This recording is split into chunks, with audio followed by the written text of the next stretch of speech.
And finally, I can let the true narrator of Endwalker take the stage. It's been a pleasure, my friend. We're set to sail! All aboard for Charlian!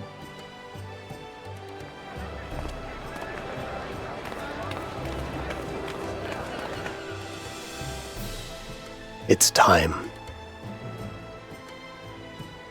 Then we must delay no longer. We will contact you the moment we learn aught of value. Wish us luck.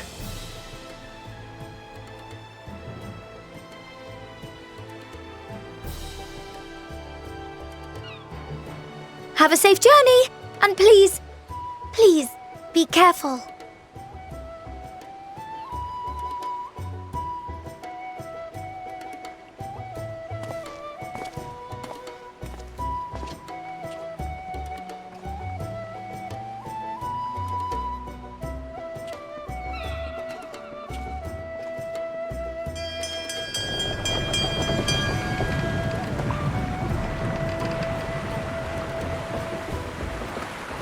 And so you venture forth unto the unknown.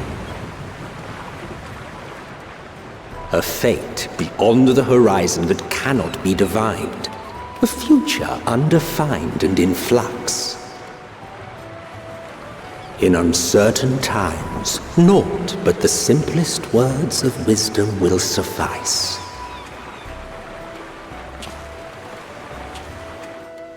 That which lives is destined to die. Love leads to loss. Every beginning has an end.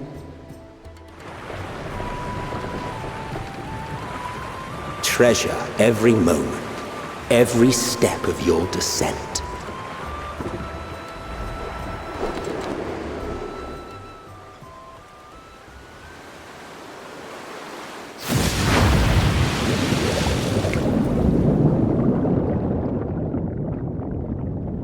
And there, in the depths where souls and stars rest, find your truth.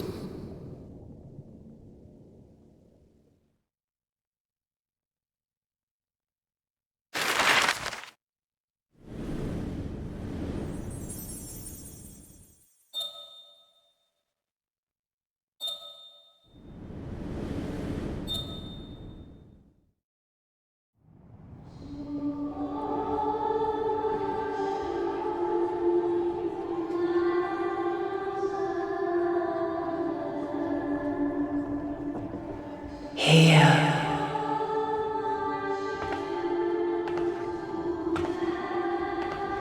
Feel.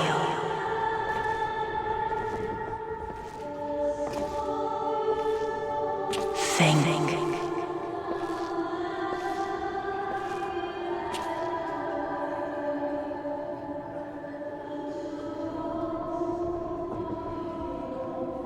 The day has barely dawned, my fellow earlier riser. Though we're hardly alone in that. Envious of those still sleeping soundly, no doubt.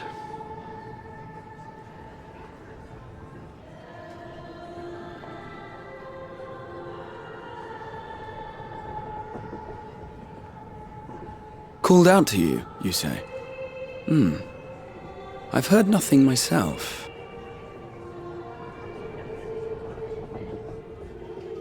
In any case, I dare say the sea air will do you good. Why not join the others on deck? Charlian should be coming into view at any moment.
My voice yet reaches you. I am glad. Hear, feel, think.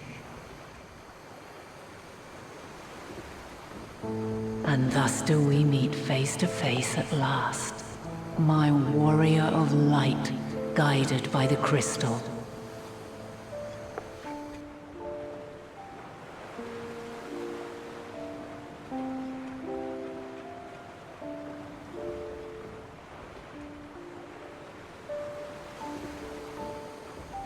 After your sojourn in the First, I believe you have your answer. You have gained an understanding of what I truly am, what Hydaelyn has always been, a primal.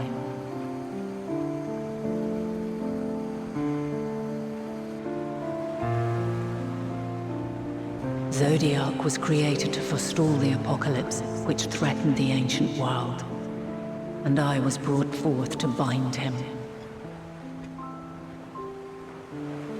Yet 7 times now, those who would orchestrate a return to that bygone era have rejoined a shard to the god I had sundered. The greater his strength grows, the swifter does mine own diminish. The power to draw your mind into the rift betwixt is no longer mine to wield.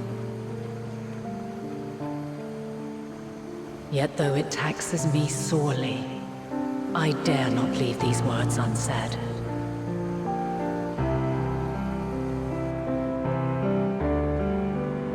Even bereft of my guidance, you and your companions have accepted the burden of this star's troubled past. A conjunction has begun to form, an intertwining of your time and mine.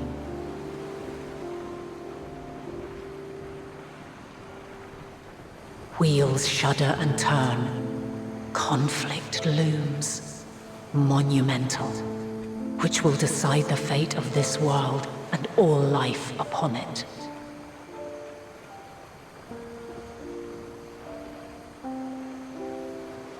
When you truly understand what is at stake, and your journey has prepared you to surmount the insurmountable, then shall I honor the promise made in another time, another age.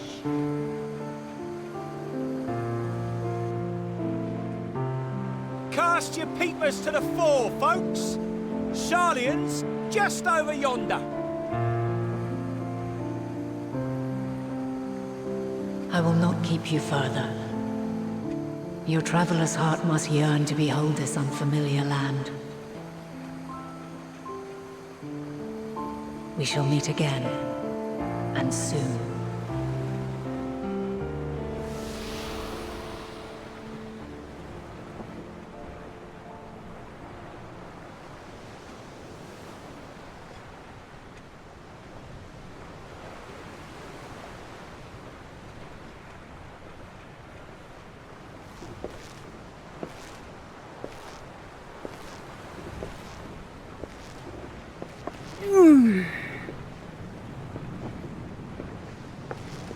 Oh, what a fine morning. Oh, still a bit stiff though. And a good morning to you too. Taken a look at the island already? Then let's go. Let's go! Might still be room in the prow if we're lucky.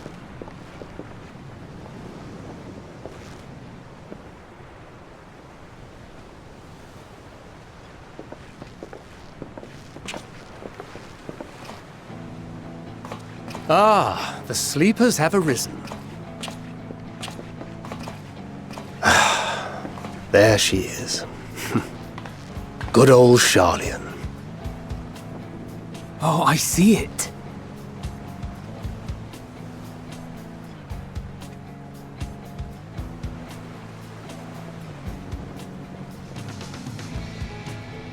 Home. Home at last. Well, maybe not in Father's eyes, but we'll manage on our own, if we must. You do know you're not alone in this, don't you? Indeed, 'tis as Sir Estinian saith. Forget not the comrades who boarded this ship at your side, I prithee.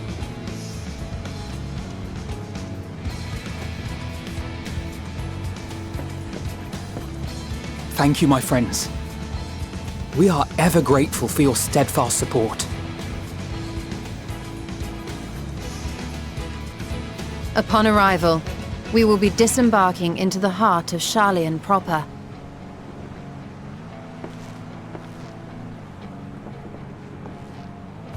There is no greater concentration of wisdom in all the world. I am confident that somewhere within that center of knowledge and learning, we will find the answers we seek.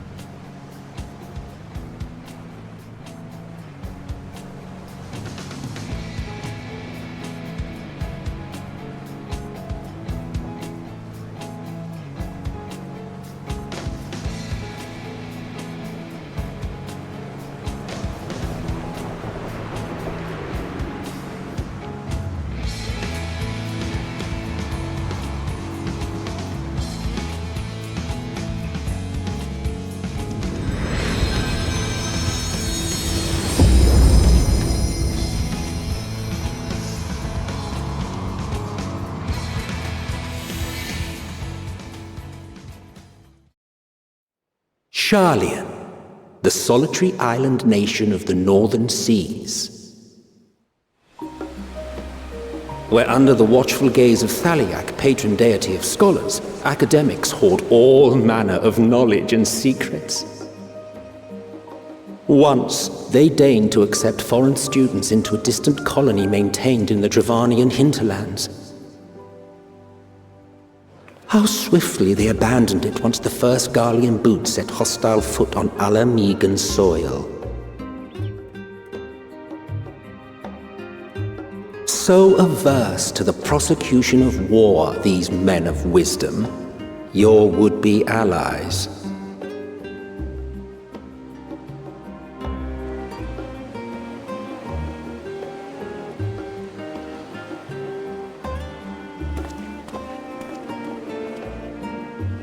I thought they'd never let us off the ship. What's next, then? Entry applications? Hopefully they find no cause to deny us.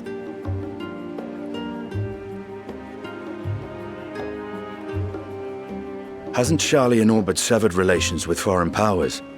Those of us without direct ties, myself included, may be refused outright. 'Tis true that, as a nation, Sharlayan only forms trade agreements with a select few neutral countries. But from a practical standpoint, an island cannot afford to be overly strict with its borders, especially not if that island's people are wholly devoted to the accumulation of knowledge. If one submits the proper paperwork, with satisfactory evidence of identity and intent, then foreigners may be granted entry. May.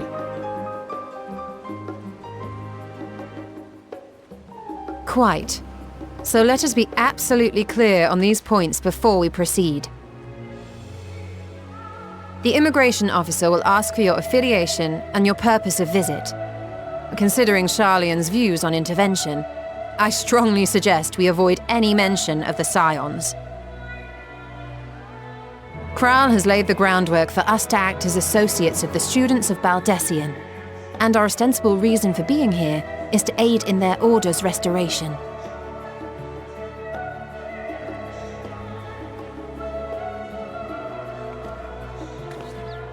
Grahatir, it might expedite our progress should an actual student be seen at the head of our little group. Would you mind leading the way? Of course. The immigration officers were this way, as I recall. Shall we?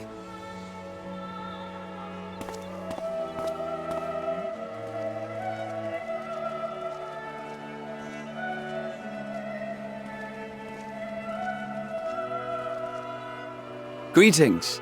We've just arrived and are eager to make our way into the city. Would you be so kind as to process our entry applications?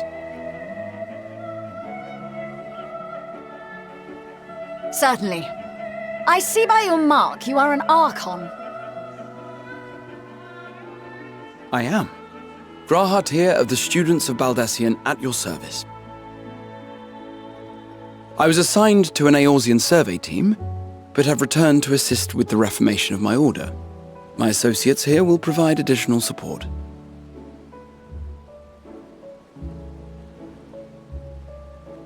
Very good. I have paperwork detailing your group and its scheduled arrival for today. And it seems some few of your companions are also Archons. If you'll step forward, we can process those applications first.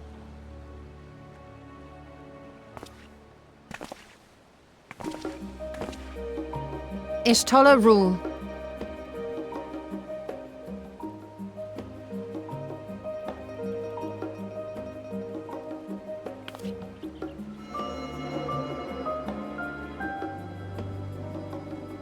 See how it glows. That list is etherically linked with the citizen registry kept in the main repository.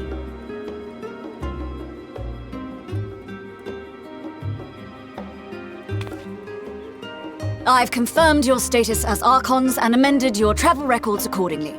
Welcome home. Now, who do we have here?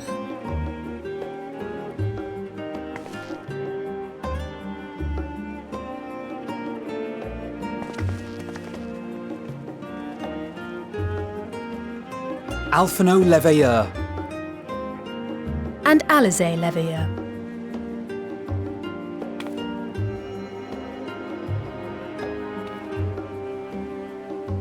Your applications have also been approved. Having said that, the streets are abuzz with talk of how House Leveilleur's lord disowned his young progeny.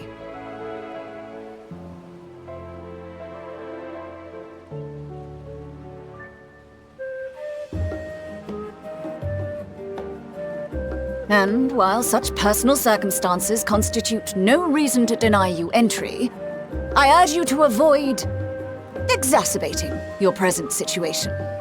Times are quite troubled enough already.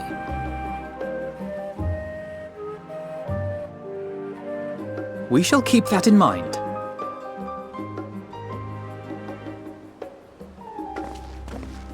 These last two are not Sharlayan natives, but you will find their credentials are in order. An application was made in advance.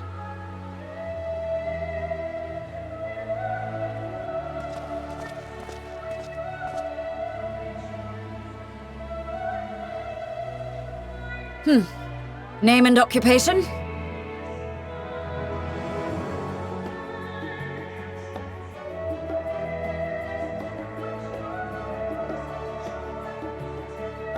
An adventurer. Well, I suppose that is considered a valid calling in your native Eorzea, and it does indeed match the profile provided. You may enter. And you, sir? Estinian Valino, formerly of the Order of the Knights Dragoon in Ishgard. Formally, at least. And what, pray tell, is your profession now?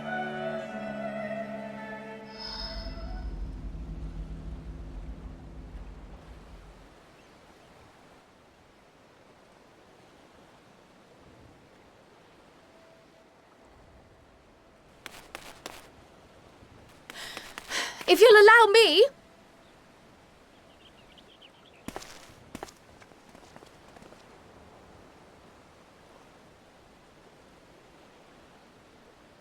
My associate is a mercenary, hired for his strength at arms. Surely you are aware of the dangers we often face on our forays into the wilderness. Mistress Baldessian, if you insist on sponsoring his entry, then so be it. But while I appreciate that desperate times call for desperate measures, I find your choice of company concerning. Be advised that even a single misstep may have severe repercussions for your organization. I have every confidence in my chosen company, dear and trusted comrades that they are. But I thank you for your concern.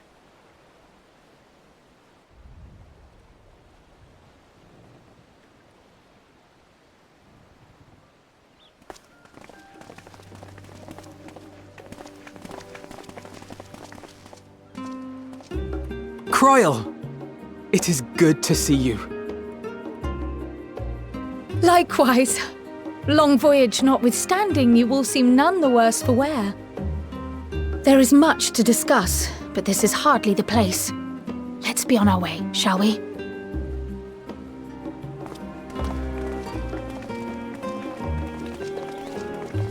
Oh!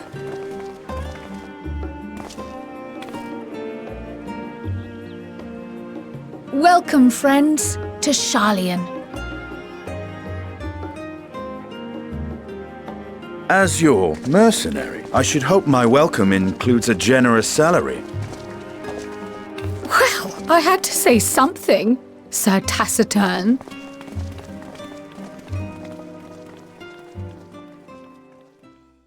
Croyle has been preparing for your visit. She has discovered that Labyrinthos, the underground vault beneath Sharlayan, has recently seen a surge of activity. It's time to investigate.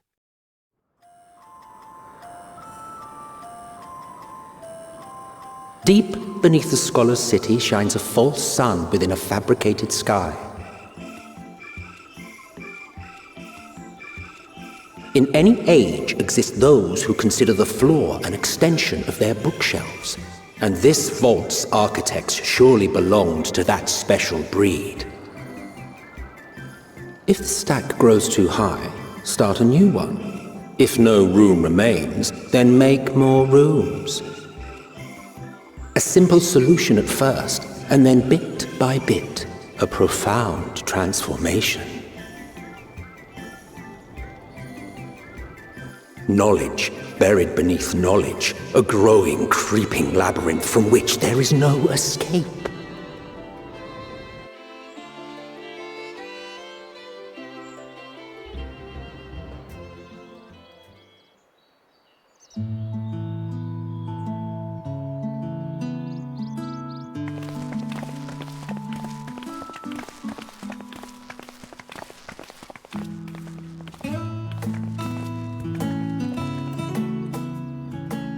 Not what you expected. I must admit, the artifice is very convincing. But I assure you that we are beneath Sharlayan itself. The breeze you feel, the flowing waters you hear, all created by the hand of man. The island is volcanic, you see, and once upon a time this great hollow must have been a reservoir for magma. It was discovered some 400 years ago, at which point it was repurposed as a storage facility for scrolls and samples and such.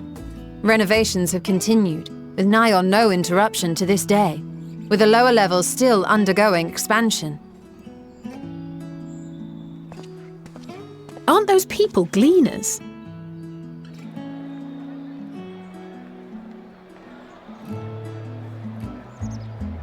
Aye, judging by their dress. They are said to work alone as a rule, but 'twould seem that rule is being enthusiastically broken today. It may be as you suspected, that they are engaged in a task apart from the norm.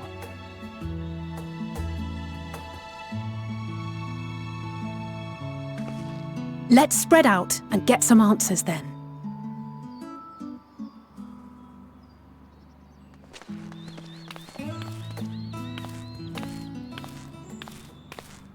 Ugh.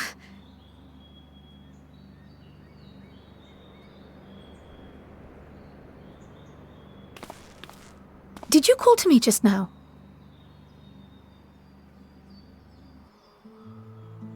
No. How odd. I must be a bit dizzy from the descent. I'll be fine, I'm sure. Let's get to work, shall we?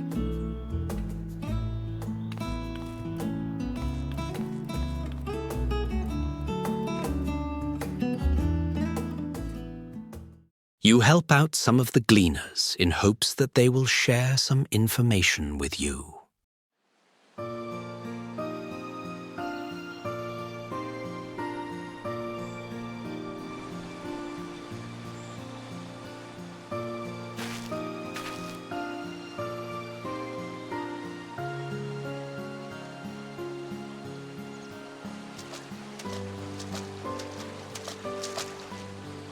Fair shot. Nicely done. Let me truss this one up and I'll make my way over to you.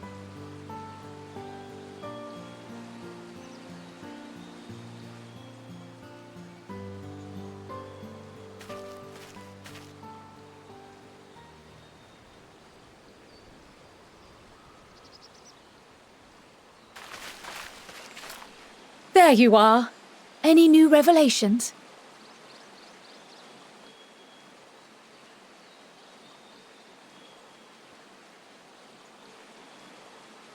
So you met with that gleaner again, this time to capture a hornbill. I understand catching and bringing in creatures from the outside, but what's the point of chasing after ones already here? Oh, it's a simple thing, really. Occasionally, we remove specimens no longer needed for study, or those we've had difficulty raising. But we can't simply turn them loose. Safely returning such creatures to their native habitats is another facet of a gleaner's duties.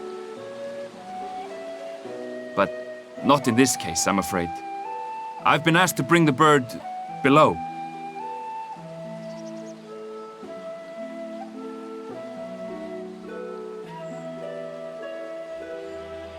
The restricted section in the lower levels of Labyrinthos. Open only to a select few researchers hand-picked by the Forum. The projects down there are the subject of rumor and hearsay. Forbidden magics. Advanced technologies that can never be allowed to fall into outside hands. Even Archons are not privy to the truth. Those who are, the researchers involved in this secretive work, are not permitted to walk freely in the city, and are instead required to live in isolated quarters. What could a facility subject to such strict security protocols possibly need with a hornbill? An experiment? Possibly. I wasn't afforded an explanation. But judging by the requisition list given to me and my colleagues, I doubt it's for any kind of advanced research. I'd be more inclined to believe we were making preparations to migrate to the south. Mericidia or thereabouts. What? Why would you say that? Much of the flora and fauna we were asked to procure could serve as reliable sources of sustenance. They're comparatively hardy species, too, able to endure harsh climates. And among them are specimens known to be effective in improving soil quality and purifying water. When you put it that way, migration does sound like a reasonable assumption. That's all it is, though. An assumption. Through our tasks, we gleaners glimpse only bits and pieces of the Forum's plans. Our prime concern is that our requisitions, be they living or otherwise, are properly preserved for the knowledge of future generations. Now, I really must be going. I regret that I cannot reward you as you deserve.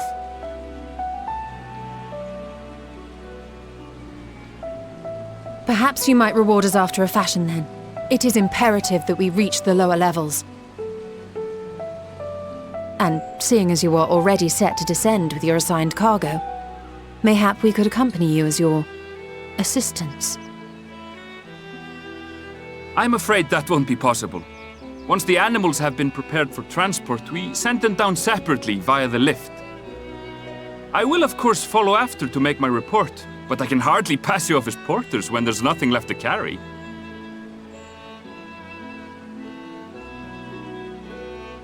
Indeed. Pray forget I said anything.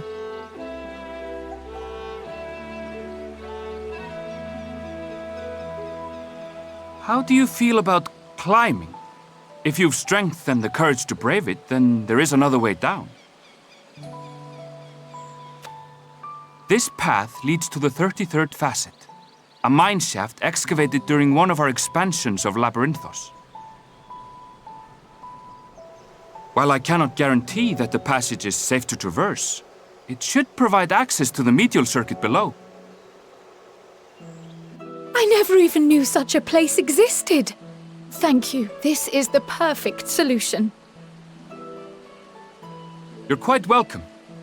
But consider yourselves warned. If the going proves too treacherous, you do well to turn back.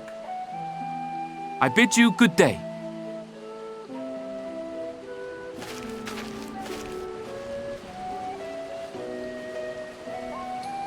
Well, turning back is hardly an option, not when we've come this far. Let's go and take a look at this mine shaft.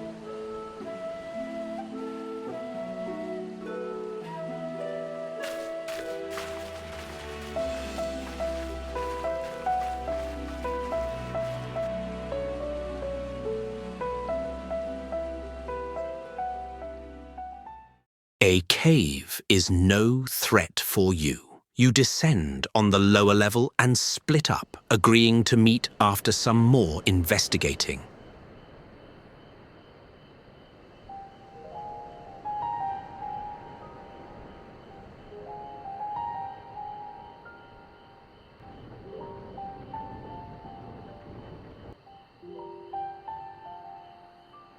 Hard to look away, isn't it?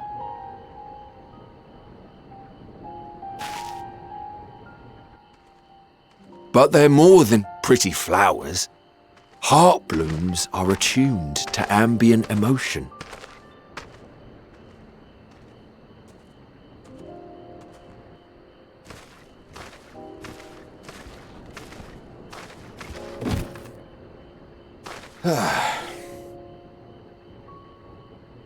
You don't seem convinced, but believe me, it's true.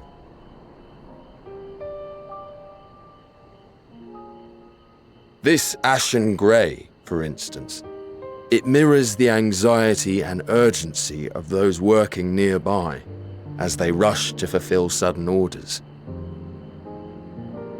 Intense feelings like those spur the petals to change colour. Bright glowing hues in the presence of joy, dark subdued shades for frustration or despair. Yet even with the collected wisdom of Sharlayan at our disposal, we've yet to identify the underlying principle of this empathic effect. And there are other mysteries besides. Although the flower is extraordinarily long-lived, its low reproductive rate has made it difficult to find younger populations growing in the wild. With too few sightings to map its distribution, and no closely related species to track, we've been unable to pinpoint its land of origin. To further complicate matters, every culture, even dimly aware of its existence, has given it a different name and mythos. Our attempts to study it via the historical record have been an exercise in frustration. As an avid botanist myself, I should one day like to unravel the Heartbloom's secrets. But I'm afraid other duties must take precedence. I will leave you to your thoughts.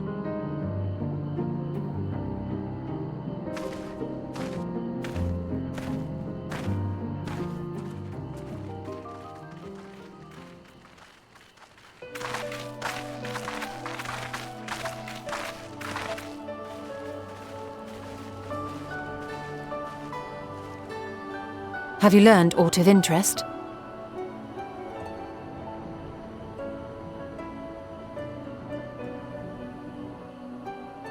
A flower that reacts to one's feelings? Strange. I must say, I have never heard of such a thing.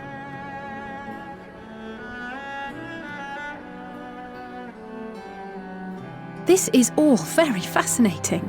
But as it stands, we've failed to gain any significant insight into the Forum's undertaking.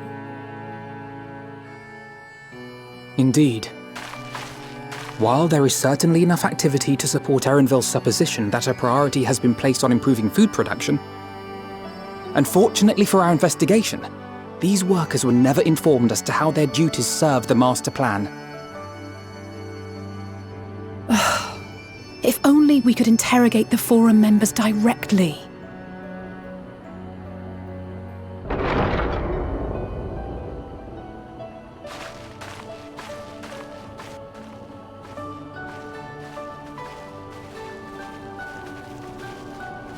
Isn't that the entrance to the Archaean?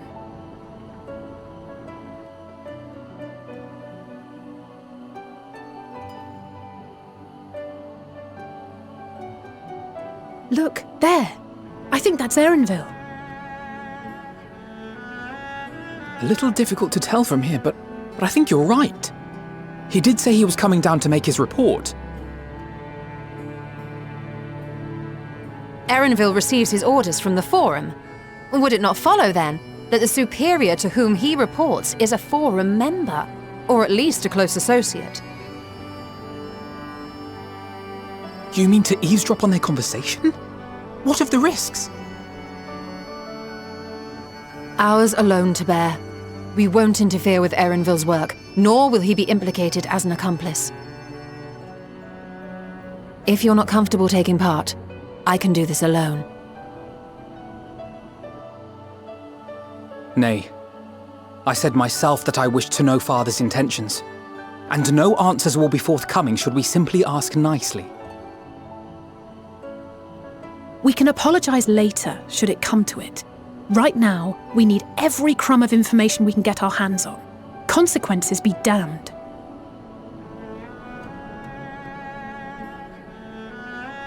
It might be best if you came along as well. In fact, we should all...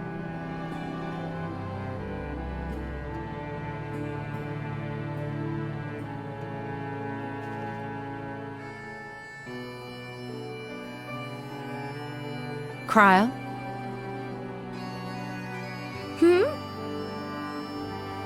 Oh, yes. That certainly sounds like a plan. I'm glad you agree.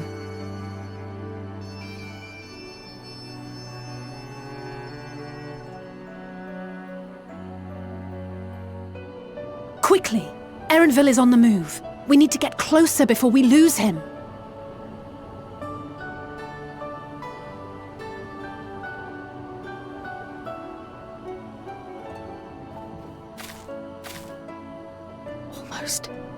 I can almost reach you.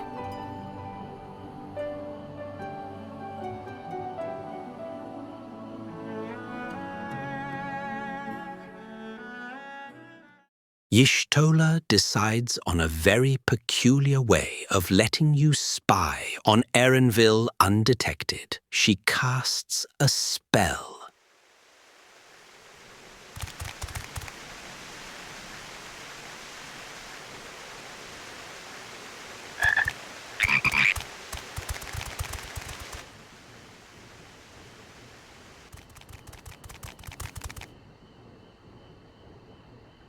I trust you will find your compensation to be more than satisfactory. We wish to make clear that we are pleased with the efficiency and thoroughness of your work. So much so that we have come bearing new tasks in need of your competent hand.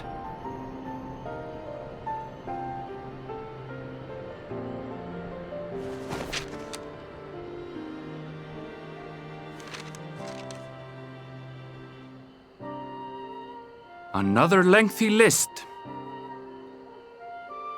If I may speak frankly, the Gleaners have been pushed to the point of collapse by your unending demands. We are not familiars to be exploited. We are Sharlayan scholars and we deserve an explanation for this unseemly treatment. What warrants such urgency?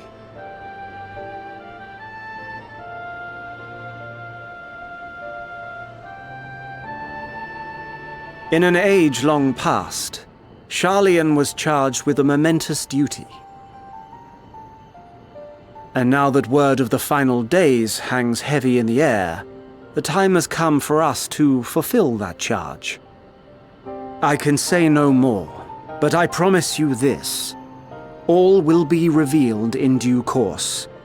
And when it has, you will understand that your toil was in service to the greatest good.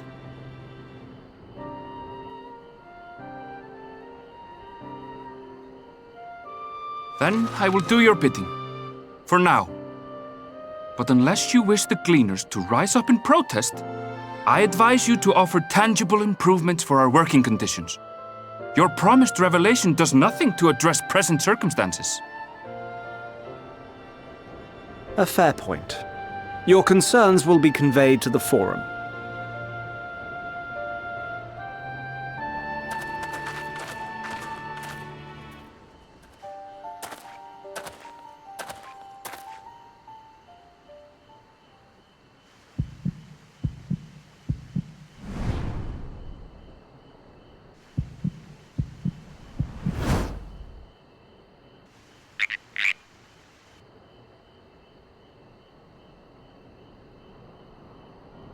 I hope that was informative. You may consider my debt to you repaid in full. While I do have my reservations about the Forum, I want to believe that they have our best interests at heart. Which is why I'm reassured that you're busy sniffing out the truth of things. We can ill afford to place all our eggs in one basket, this master plan of theirs, without first understanding the risks involved.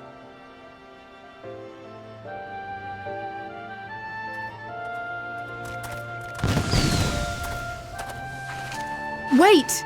How did you know it was us? If you mean to impersonate a toad, try studying the real thing. And don't try to fool an expert.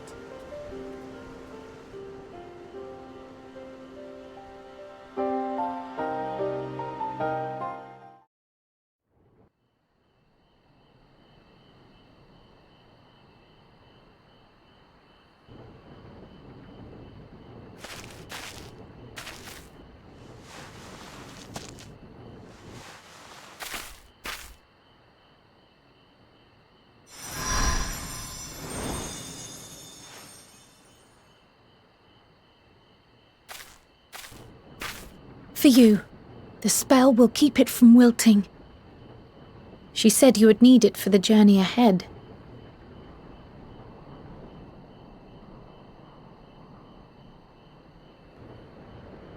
Will you speak with her now? I cannot hope to match Minfilia's clarity, of course, but...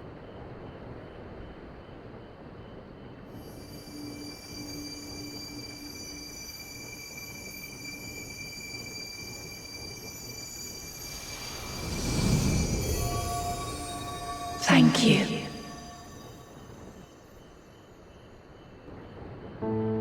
Do not worry. She has lent me her body for only a moment.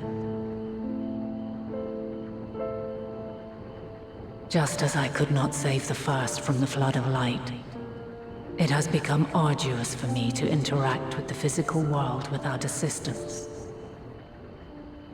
Though I might converse with you for a time, the incorporeal form I assumed on the ship would be incapable of casting even the simplest enchantment. It is in the depths of the ethereal sea, the place to which all life returns, where my influence is greatest. After Minfilia's sacrifice on the first, it was to the sea, here in the source, where I ferried her soul. I wished that gentle spirit to find rest in the world she loved so well. Her, and another who may yet have a part to play, though that will depend on you. Take the flower, walk free, for you are free to go where you wish, to believe what you will.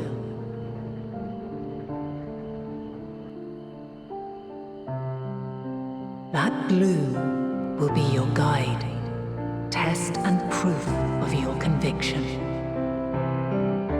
In darkness, seek joy. Surrender not to sadness, and see beyond despair. Walk free, and bear the light for others to follow. Together, raise it aloft and let it shine, till the end, blinding and radiant.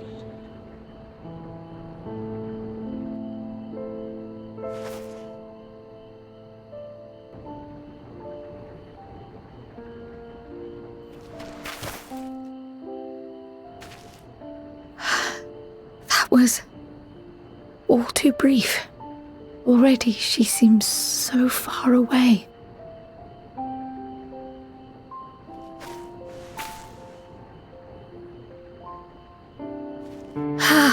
My apologies if I startled you. Ever since we began our descent into Labyrinthos, I had sensed another's will, straining to reach out. Even with my particular talents, though, I was unable to make a connection at first, so weak and tenuous it was. Once I took hold of that wispy thread, imagine my surprise to discover it was Heidelin herself. Needless to say, it seemed wise to learn what we could before letting go.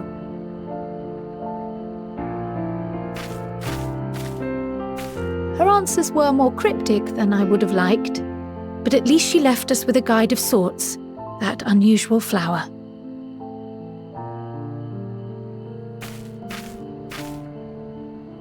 Yes, we are definitely making progress.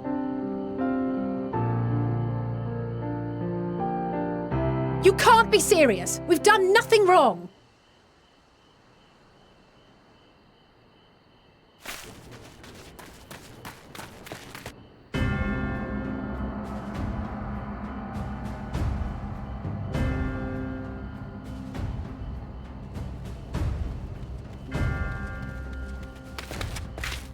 Master Fortuno, what business has the Forum with us?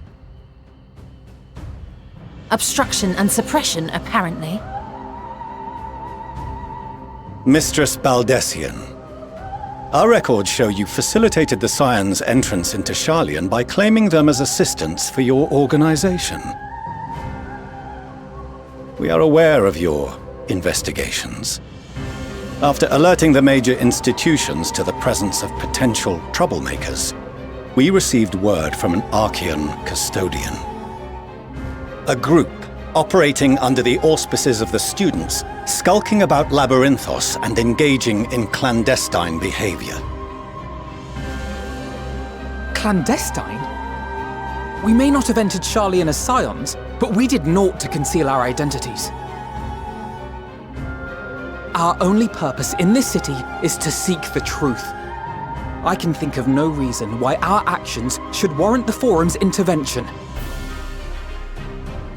'Tis not our way to discourage the pursuit of knowledge, but the timing of such pursuits must be considered, not to mention their potential impact. With the world in chaos, we, the true caretakers of wisdom, have committed ourselves to an undertaking that demands the utmost discretion. And we will not risk its success by turning a blind eye to disruptive foreign elements in our midst.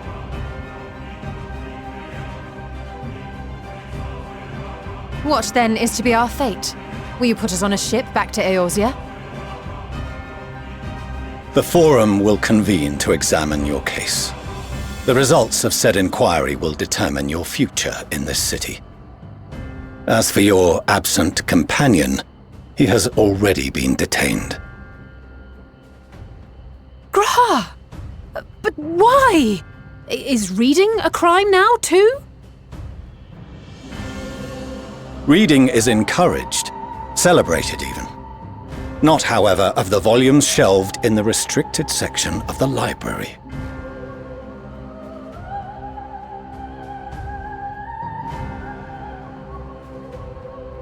Refusing to comply will only make matters worse. Let us instead treat this as an opportunity to open a dialogue with the Forum.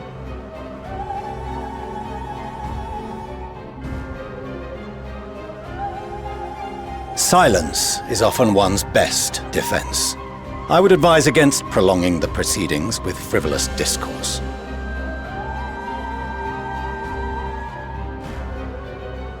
But enough. This is not the place for debate. The rostra await.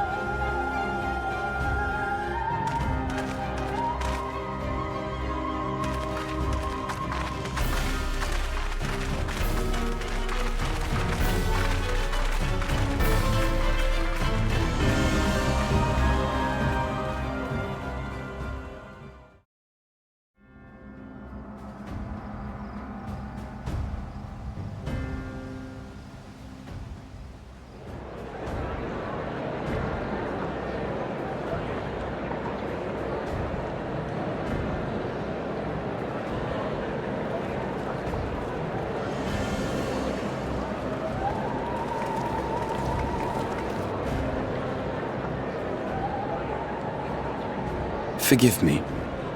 I was careless. We would have been detained regardless. This way, at least, we managed to stay together. I trust your time within the Forbidden Archives was well spent.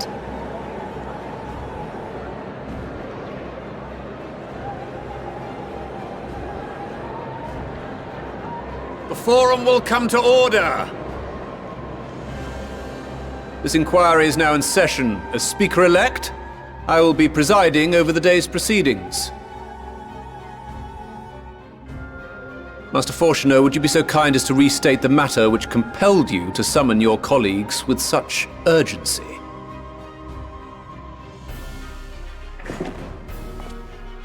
As you are all aware, we recently denied Eorzea's request for Sharlayan assistance.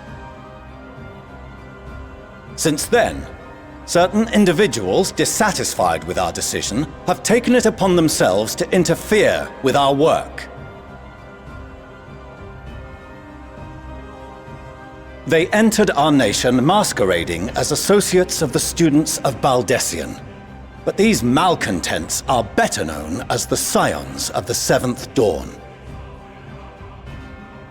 These militants wield influence with both the Eorzean and Eastern alliances, and are inextricably involved with the crises presently afflicting the world at large.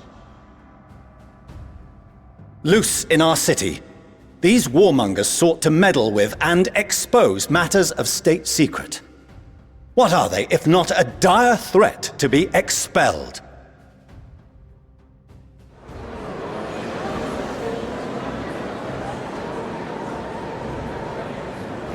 You have tarnished the good name of the students. Galuf would be ashamed.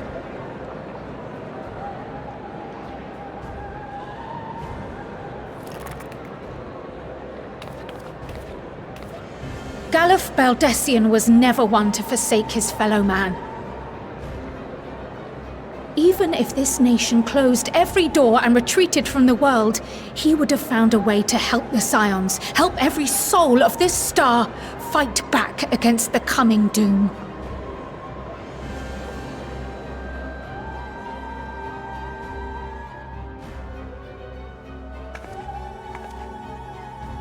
A terrible enemy stands poised to lay waste to all we hold dear. In the face of such madness, Eorzea reached out to Sharlayan, a respected ally, in the hopes of forming a united front. Was your curt dismissal truly the best you could offer? Or are you so preoccupied with your momentous duty of an age long past that even the end of the world is unworthy of your attention?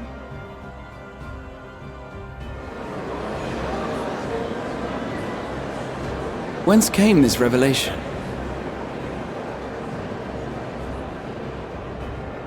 From the mouth of a Forum member within fortuitous earshot. Then it seems your findings support my own.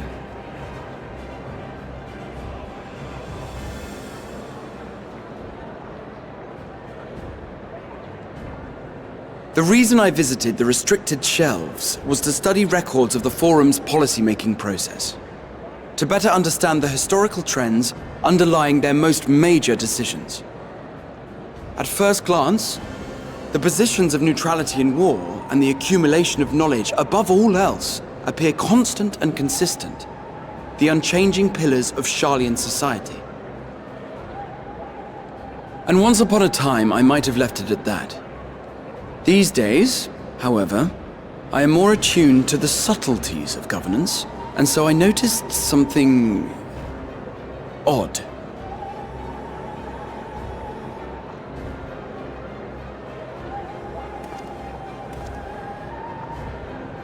From a particular point in time, the purpose of these policies shifted. No longer was knowledge preserved for the benefit of society. Rather, society was to be gradually reshaped to ensure the preservation of knowledge.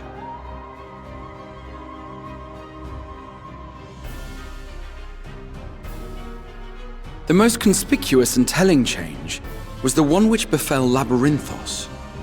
Once little more than an oversized storehouse, an enormous allocation of funds saw it transformed into an advanced research and archival facility.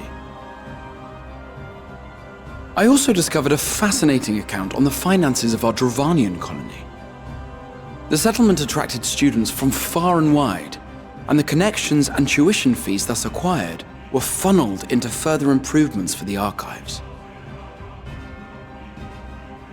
Now, there is no question that our nation's progress is tied to the acquisition of wisdom. Nevertheless, the vast resources diverted for this purpose borders on the obscene. But returning to the matter of when, our change in course appears to have been made some 270 years ago. The very same period when Sharlayan scholars in the hinterlands began a formal study of the ethereal sea. You found something, did you not?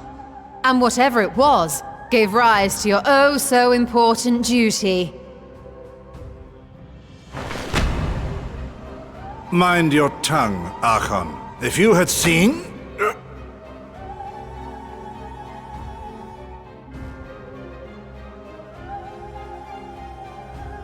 Yes. We are bound by a duty we cannot ignore. Knowing this, what would you have us do? Abandon our vital work and join you on the field of battle? We will never choose the way of the sword. We will fulfill our mission not through strife and bloodshed, but survival. Come what may, we shall live on. We must. Do as you must, then. But we Scions will fight until the heavens fall, until our last breath.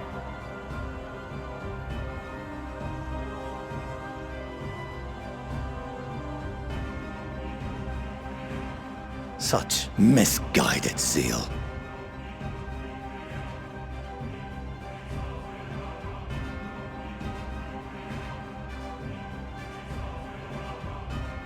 Father,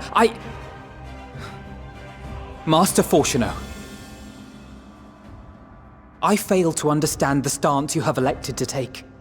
But by the same token, I have yet to find a compelling argument to counter the challenge you put to us in Gridania.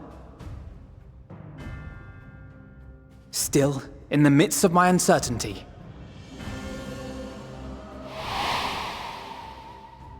I must trust in myself to do what is right, as others have chosen to trust in me.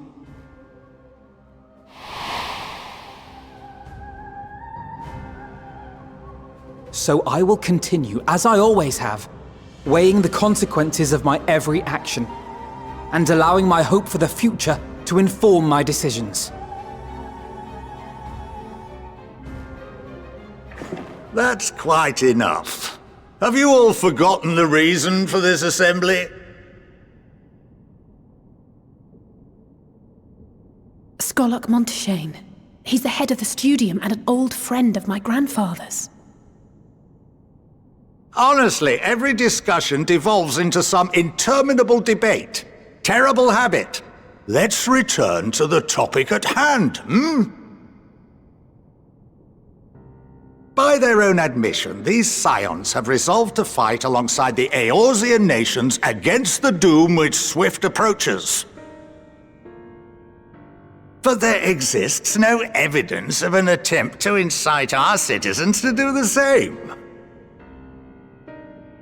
Furthermore, while our decision may well have been the correct one, we cannot simply bull our way through these disagreements without inviting doubts or objections. Put yourselves in their place. Who among you would leave a tome unopened if an elder forbid you read it with no reason given? No. If we're to quell further discontent, then we must conclude this matter with a fair and even hand.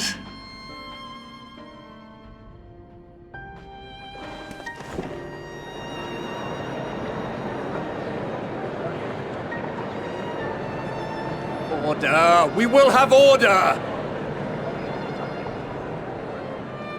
Master Montaigne raises some valid points. Keeping such concerns in mind, I propose we enforce the following measures. Until further notice, the students of Baldessian are to cease any and all activities within the domain of Sharlayan. You will also refrain from any further investigation into the Forum's decisions and duties. Failure to comply with these restrictions will result in the immediate expulsion of your Scion associates.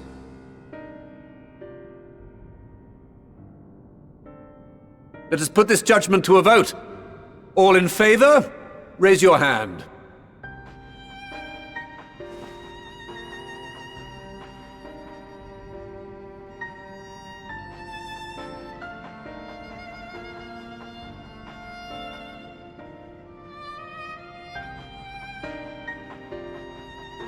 I count 51 for and 48 against. The proposal is passed. Students, Scions, you have heard the Forum's judgment. Pray abide by it, or face the consequences.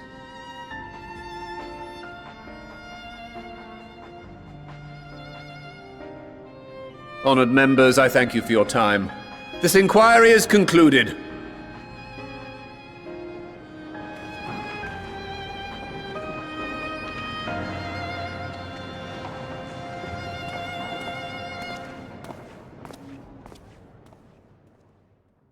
On your way out, you meet Alphino's and Alice's mother. A short conversation later, you head to their home.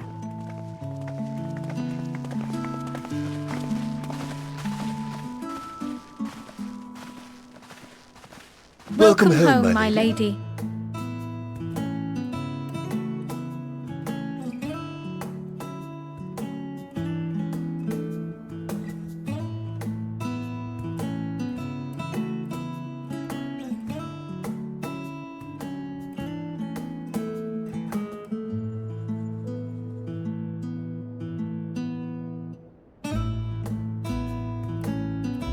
What? What are you gawping at?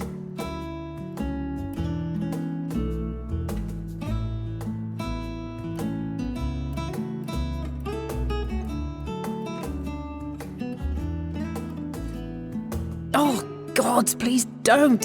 It makes me feel like a spoiled princess.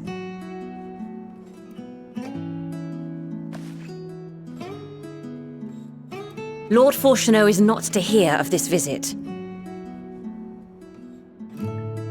And I should also like the children to have their gifts, ere my husband makes his return. As you wish, my lady.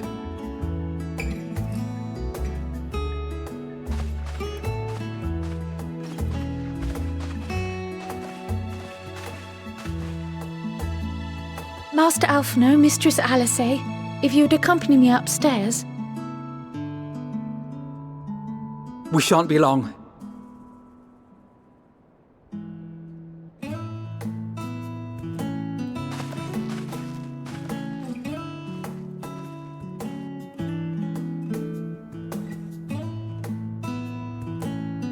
The twins have been sending letters home from time to time, recounting their latest adventures. I am sure they withhold certain details, of course, if only to keep me from worrying. Yet a mother worries all the same. In the early days especially, I tried to support them as best I could, sending the Scion's coin and other such donations. Fortunately, they have found the strength to overcome adversity time and time again. Their words grow more confident with every letter, their depictions more vivid. The triumphs and defeats, the joys and sorrows. It is clear that they have come to find value in every experience. But of those they treasure most, it would seem that meeting you might be the most impactful. Why, since that fateful day, I do believe there has not been a single missive in which you were not mentioned by name.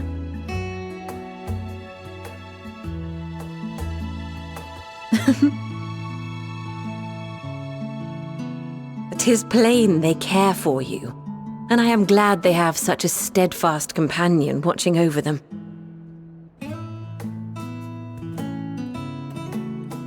Under normal circumstances, I would offer you tea, but alas, these are anything but. In any event, why don't you keep me company whilst we await my children's return?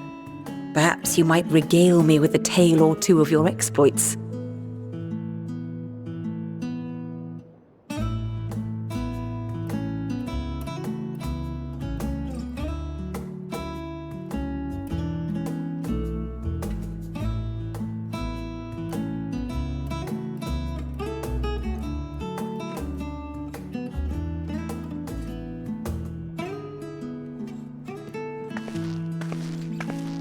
When you mentioned gifts, I wasn't sure what to expect. Mother, Oh, look how well it fits you. And the style is to your liking?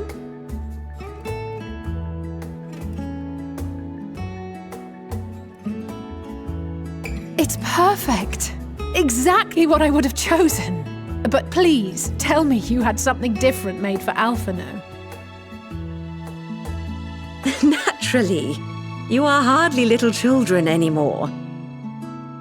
And while I shall miss dressing you in those precious matching outfits, I must respect the individuals you have grown to become.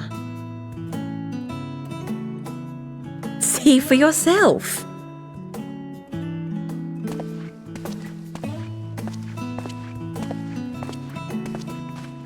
Thank you for the splendid clothes, Mother. Stylish, comfortable, and eminently practical. I am so glad you like them. They are, however, missing one final touch.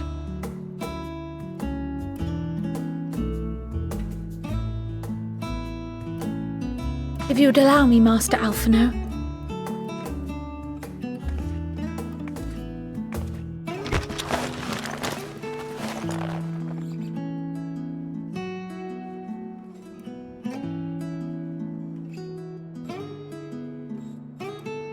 Wait. Are these... A sage's tools of the trade. They belonged to your father.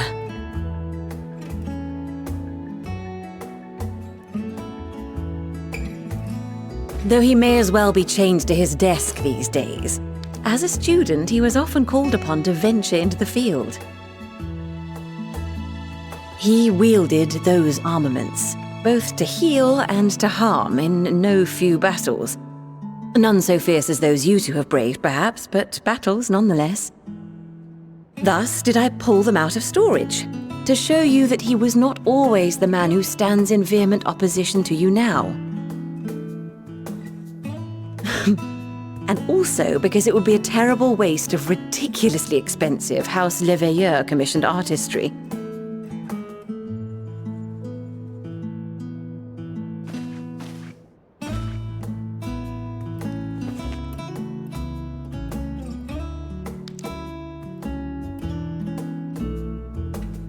I am told these devices are quite difficult to master, but someone of your extensive experience should soon have them darting about with grace and aplomb.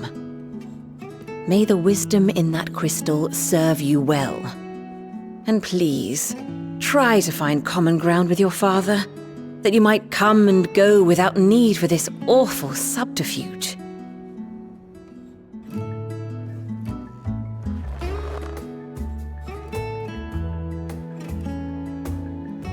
We will, Mother. I promise. My final gifts to you, before you run off, are an observation and a suggestion. Firstly, Fortunato has ever been a serious man, but it was only after you were born that he truly lost himself in his work.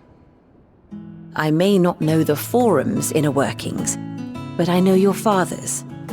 The timing of that change in him holds some significance.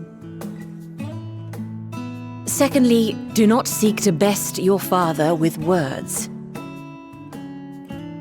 Far better that you simply show him, Let him discover the merit of your actions, after they cannot be undone.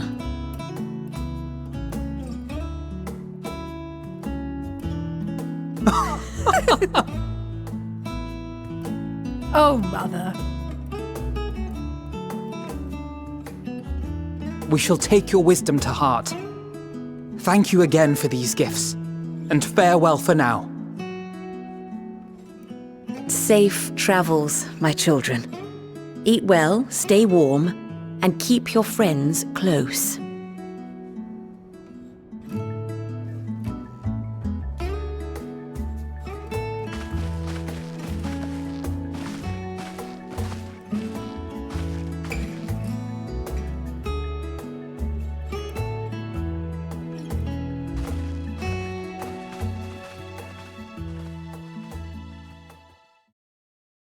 Unable to continue your search in Sharlayan, you head for Thavnair, where Kryle has arranged you to meet someone. To get there, you rely on an extremely experimental teleportation technology.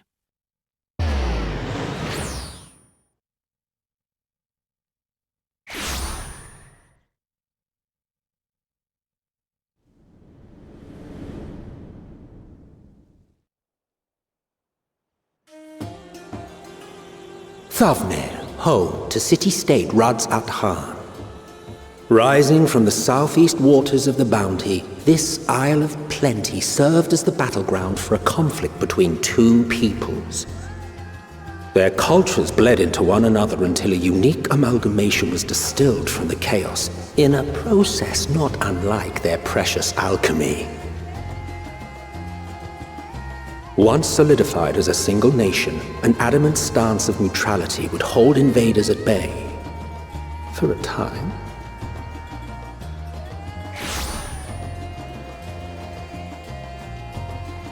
Now across this vibrant isle creeps a fog of malice. What choice do you have?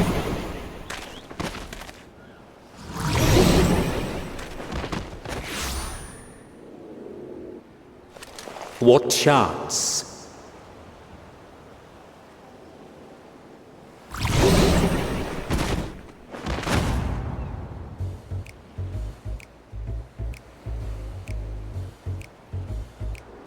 Against such an insidious foe.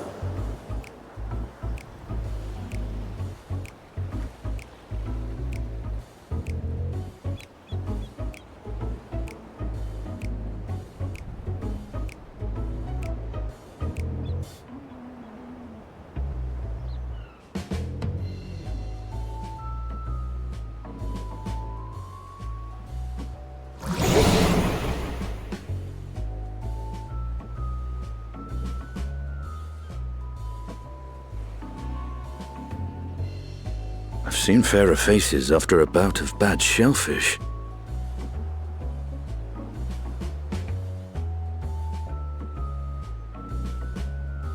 Let me bring you something to drink.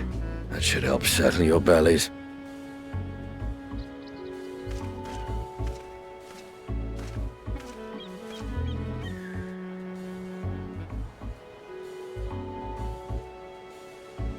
There was a note with Kryle's instructions.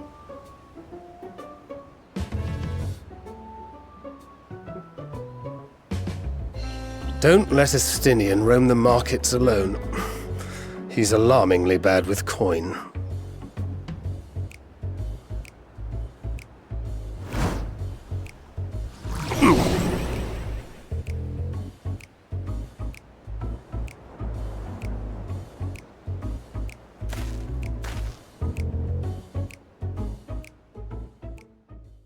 You come to your senses and head for a nearby village of alchemists.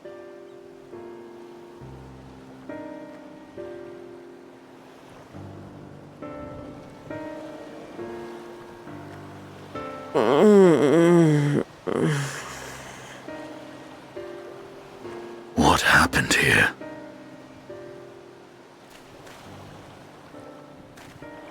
Their dress marks them as alchemists. I see no evidence of injury or poison. Thinkest thou they but slumber? I believe so. Whether it is by choice is another question entirely. Oh, we have guests. You must excuse the poor welcome. Long days and longer nights have taken their toll, as you can see.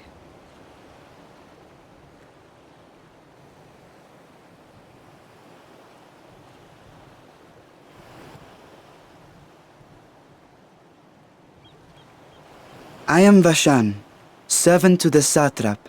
My task was, in fact, to wake these good men and women, if you will allow.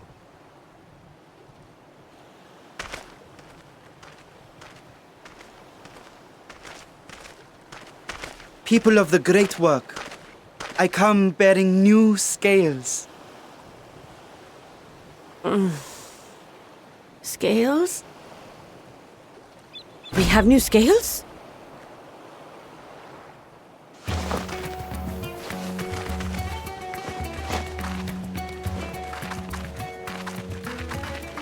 Yes, my friends. Gather round. I have them right here.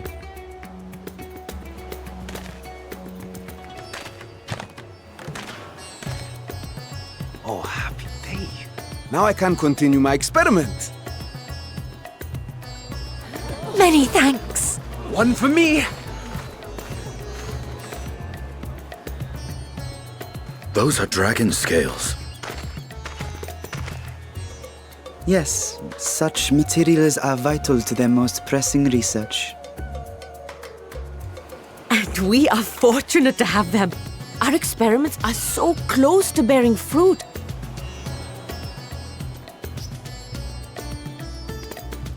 Soon we will have a talisman capable of nullifying the etheric emissions from that accursed tower.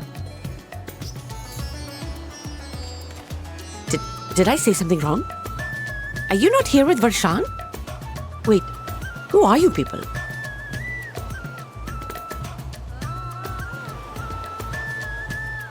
Of course! You're the one Kryl sent.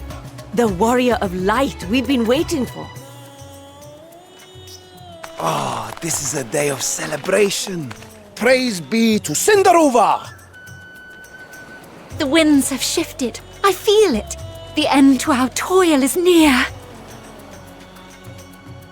I feel it too.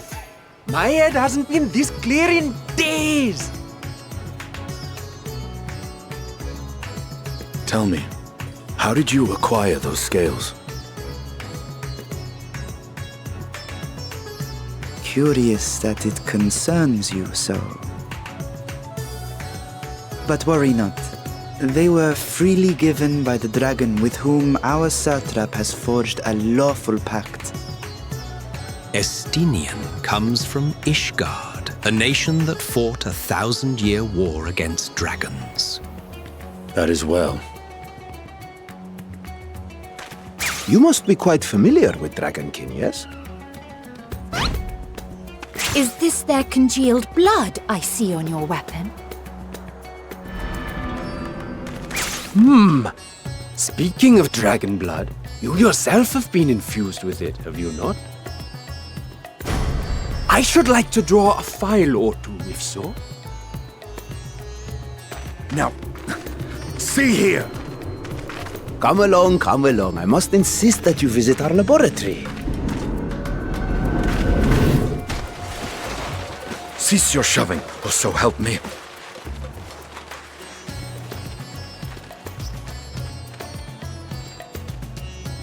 Oh dear, your poor companion. What with the new scales and your timely arrival, my colleagues are a little giddy with excitement.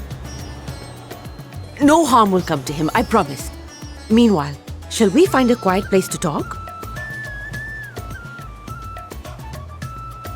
As you may have guessed, I am Nidana, the alchemist who sent the request to your Mistress Kryl. We have workshops across the nation collaborating on this research project. But it is here, at the Great Work, where I collate our results. Come with me, all of you, and I can explain the crux of the situation.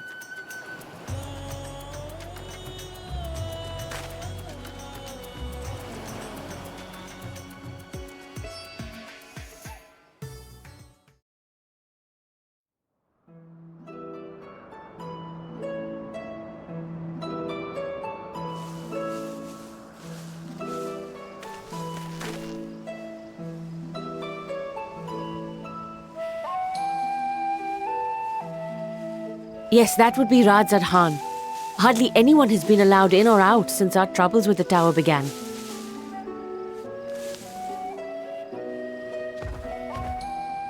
The faithful citizens huddle inside the city walls, and commerce has all but ground to a standstill. I pity the satrap, the trials he must be facing.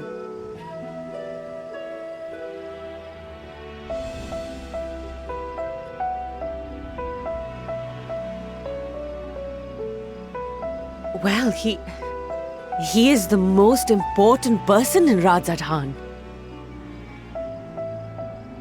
Long ago, this island was home to two tribes of Matanga, the Gajasura and the Arkasodra. When the Aura came to these shores, it was the Arkasodra with whom they joined forces. Together they defeated the warlike Gajasura, forcing them to flee Thavnair altogether. Peace and prosperity reigned for a time, until a clan of Hjor from the mainland decided they wanted the island for themselves. It was a direct ancestor of the present satrap who arbitrated that conflict and welded the warring factions into the nation we know today. And ever since, a member of that esteemed lineage has inherited this somewhat unique position. You see, by and large, the state is run by the people, but when problems arise, it is the satrap who mediates a solution. The stability provided by the satrap is what has allowed Radzad Khan to thrive all these years. And it was the satrap himself who entrusted us with this duty. We will not fail him, nor our countrymen.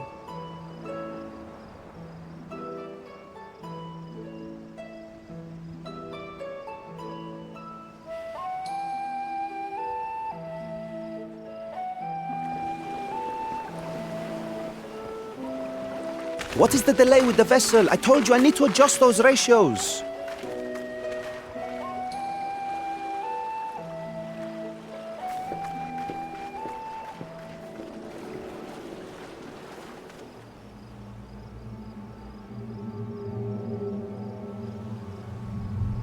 I come all this way to admire one of my splendid towers, and what do I find? Fools attempting to ward off its tempering influence with magic trinkets.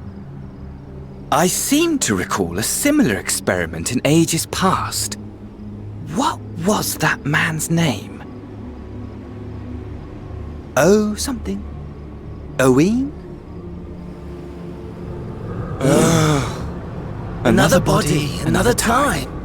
Who could be expected to remember every trivial detail? Allowing them to construct such handy talismans would be counterproductive to my plans. And yet, I find myself deathly curious. How will they manage this feat with the limited knowledge and resources at their disposal? Complications be damned, for we cannot escape the nature of our souls.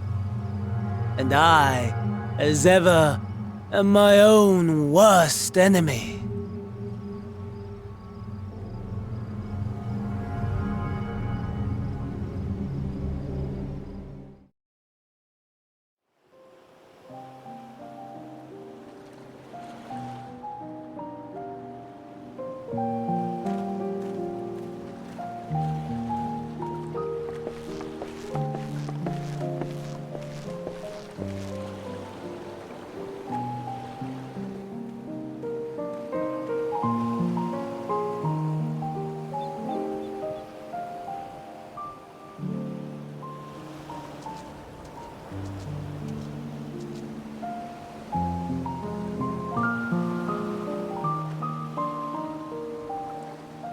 I see our taskmasters have allowed you a moment's respite as well.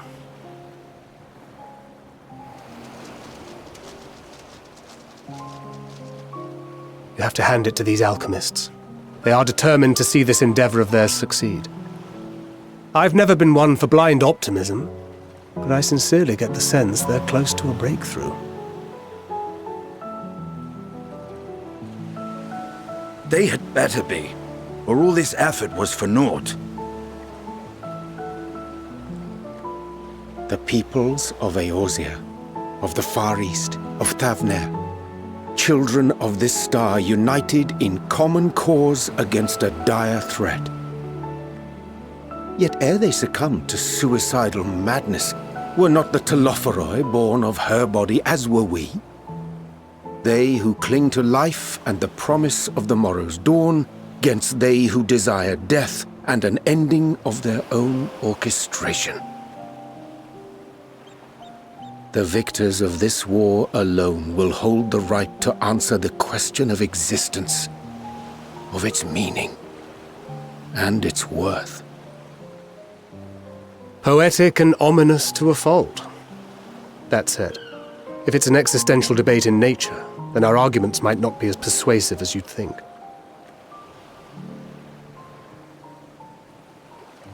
Fandaniel wants to die and take everyone with him in an orgy of pain and suffering. An utterly vile and unforgivable idea. And yet, when spat upon by fate and wailing in the deepest pit of despair, who among us can say they have not entertained similar thoughts? There are nights black as pitch, bereft of hope, and no words of comfort can reach you. And it's all you can do to grit your teeth and choke back the bile. The more you see and suffer life's injustices, the more difficult they become to bear. Vengeance is nurtured in similar soil. Though your anger has a broader focus, the sentiment is much the same. A fervent desire to destroy others, to see them drown in torment, as you have. That about sums it up. The will to endure is not always as strong as the urge to burn it all down and salt the earth. Survival be damned. It's a struggle, often close and brutal. Indeed. Well, I, for one, shall pray survival proveth more appealing in the end. As will I. Besides, our chances are much improved when we've the company of others committed to the cause of life. Our vengeful dragoon here is proof of that.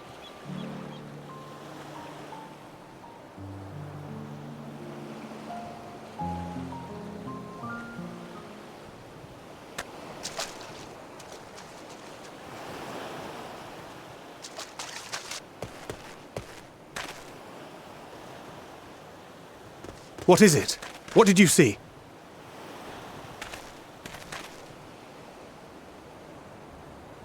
Fandaniel, are you sure? If he knows we've been working on a countermeasure. It holds. The vessel holds! This is the one! At long last!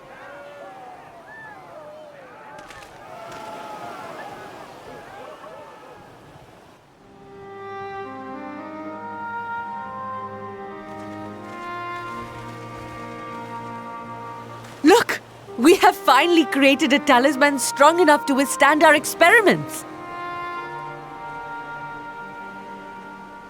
We've named it a warding scale for the time being. With this in your possession, your soul should be completely shielded from corruptive ether. Afforded such protection, any one of us may approach the towers without fear. Thou hast mine admiration. 'Tis an invention of historical significance. I thank you for your kind words. But I would prefer you keep them unsaid until we test the talisman's efficacy in the field. It is for the next stage of our plan that we summoned you in the first place, to accompany me to the Tower of Zot. Should the scale prove effective, as I very much hope it will, then you'll have little to do. But should the effect be weaker than anticipated, I must ask that you restrain me, or knock me senseless.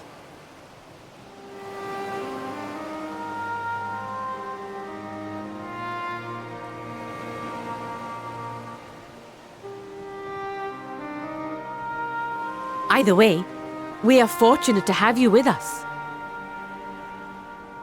Nidana, are you certain you wish to do this?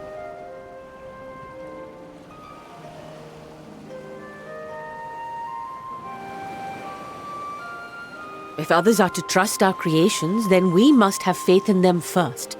And as the senior researcher, it falls to me to lead by example. But should I fail to return, then learn what you can from this attempt and apply it to the next. Our work must continue. Is that clear?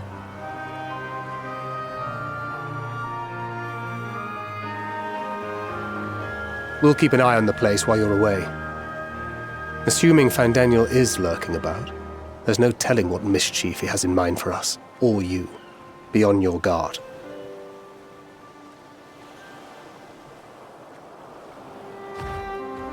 Shall we be on our way? I'll have one of the soldiers at the hatchery prepare us a boat, and we can set out from the northern shore. I'll see you there.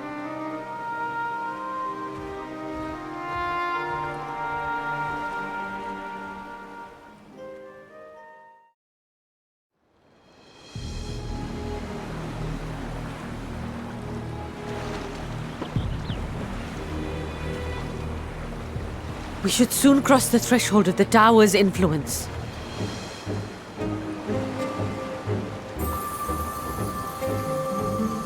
Any moment now.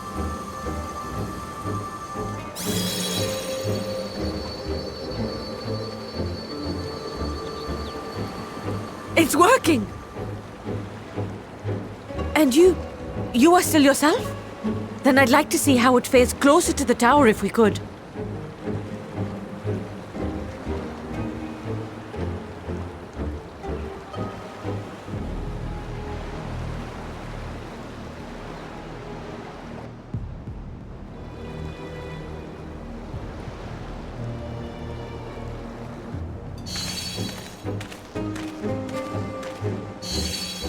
So far, so good. The scale's protection appears to be holding.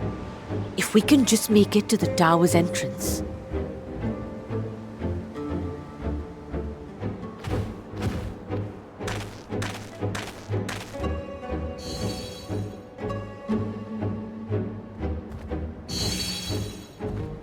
A few more steps.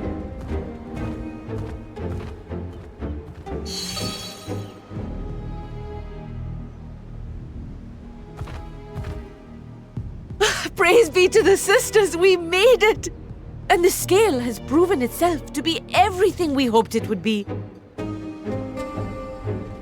Now we can focus on production. Once we've equipped and returned with an entire survey team, this menace will soon give up its secrets.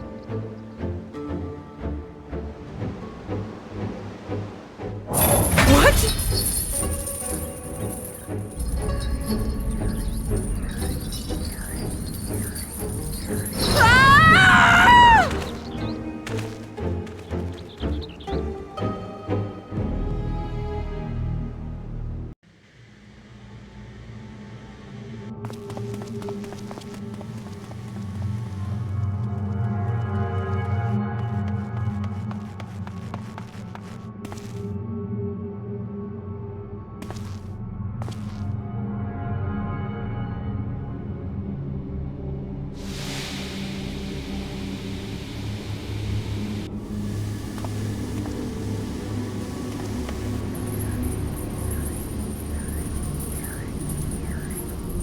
Oh, let me go! Oh, let me go! Oh, do calm down. You'll only hurt yourself thrashing about like that. Stop! Oh, you can't do this! Please!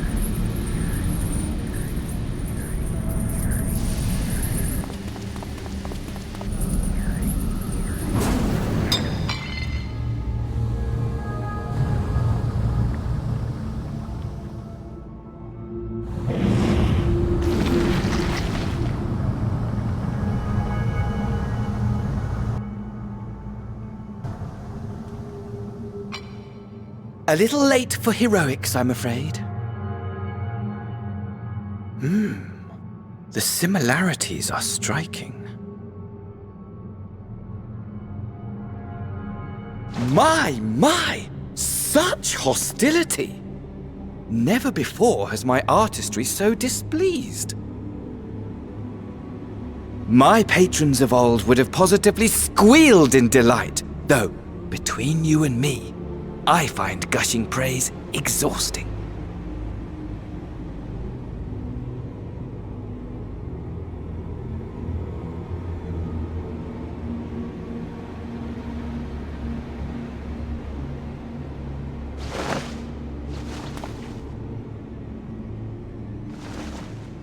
Allow me to tell you a story. Surely you've yet to hear the one about Fandaniel, the sundered Ascian. I inherited the position and the soul of the Fandaniel who sat on the convocation in the time of the final days, theoretically speaking. Practically speaking, that fact is of no consequence. I was born and lived as, well, me. Eventually, I was recruited into the Ascians and imbued with the former Fandaniel's knowledge and memories, but I never felt that they were truly a part of who I am.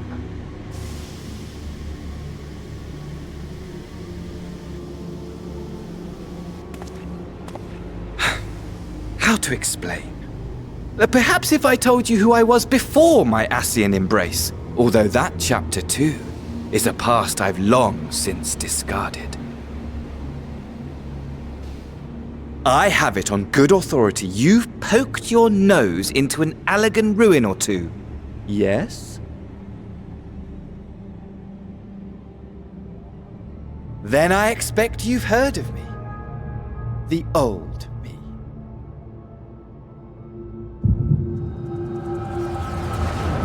Armor, at your service.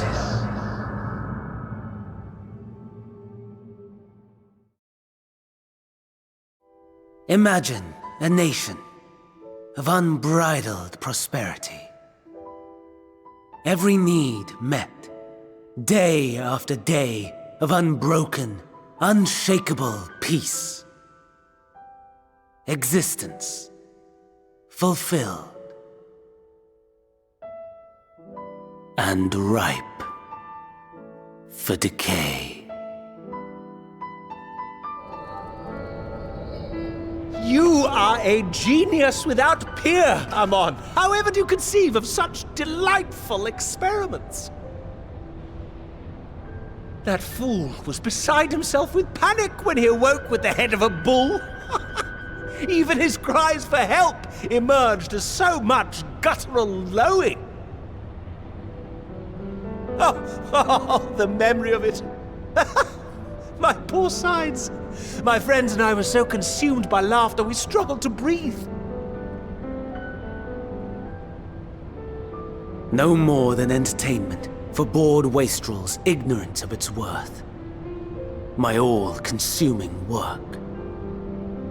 But it was not their only indulgence.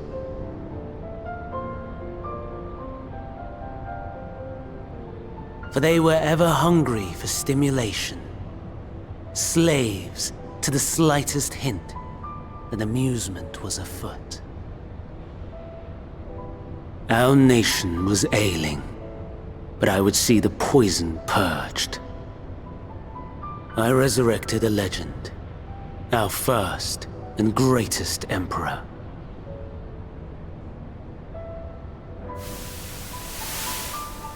And just as I had planned, he set our wayward empire back on the path of conquest. An inexhaustible ambition carried us onwards, always onwards. Yet, he who delivered to us such glory was not to be satisfied. Heed me, Amon. No matter how vast one's empire, or full one's treasure vault, is rendered meaningless by death. In the end, all is lost.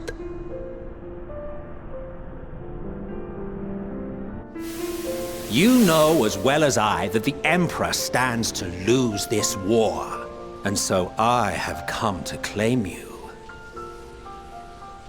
For while your methods leave something to be desired, we cannot deny the results of your work. And as fortune would have it, the seat of Fandaniel, your rightful seat, lies vacant and waiting. Take your place amongst your peers, rather than die a pointless death amidst the ashes of your doomed nation. Send one of your clones to the Crystal Tower that you might see for yourself. See what lies ahead.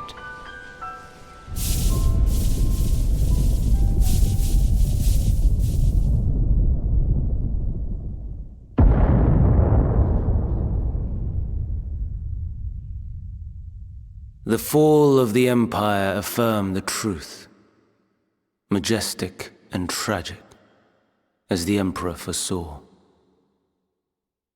Scheme as you like, build as you will, nothing endures. What is life but a brief jaunt ending in emptiness?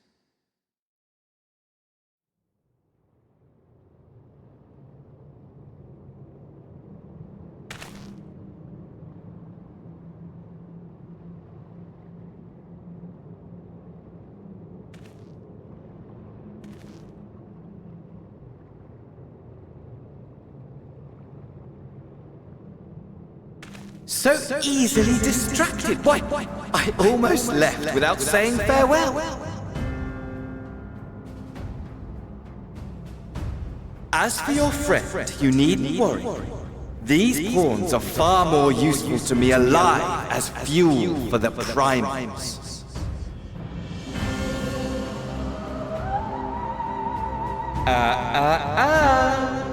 If you attempt to pull them free, they will die.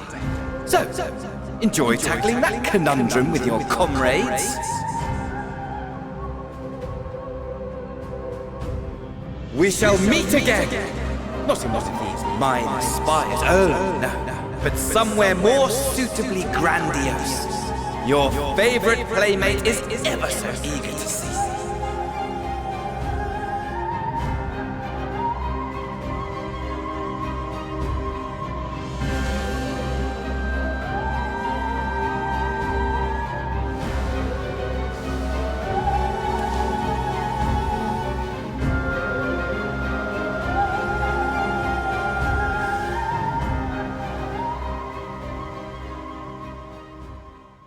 You head to Radzat Han to talk with their ruler and come up with the course of action.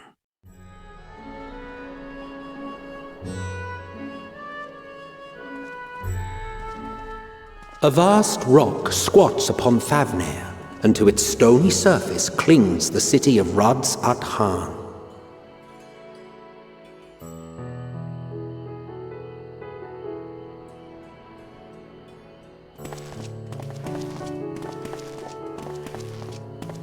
Ye who enter here are subject to the scrutiny of gods, the gate's most watchful eye. The orb which beholdeth the truth of all things.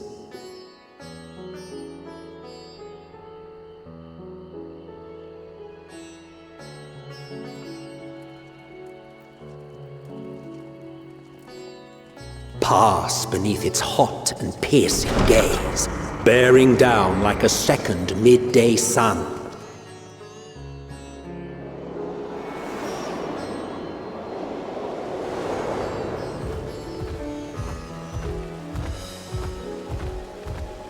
The fragrant haze, a mixture of sweet incense and acrid smoke. The cries of merchants mingled here with lively melodies accented by dancers' feet.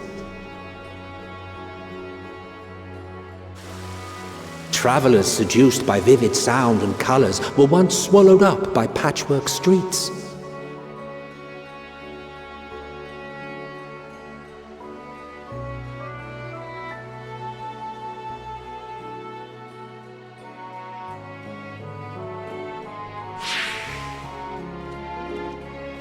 But no such scenes to savor now. To what somber present does that divine eye bear witness?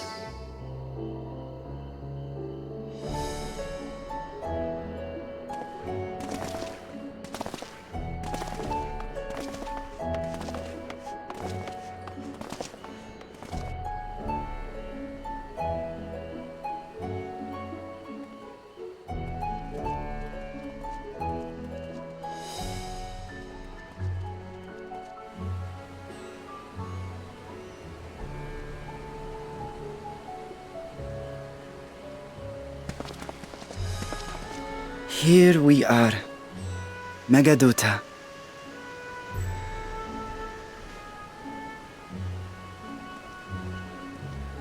It seems a shame to bring you here directly. Under normal circumstances, it would have been my pleasure to show you the sights. And it would have been our pleasure to see them. Alas, it seems our tour of the city will have to wait. I'm afraid so. Come, we should head inside.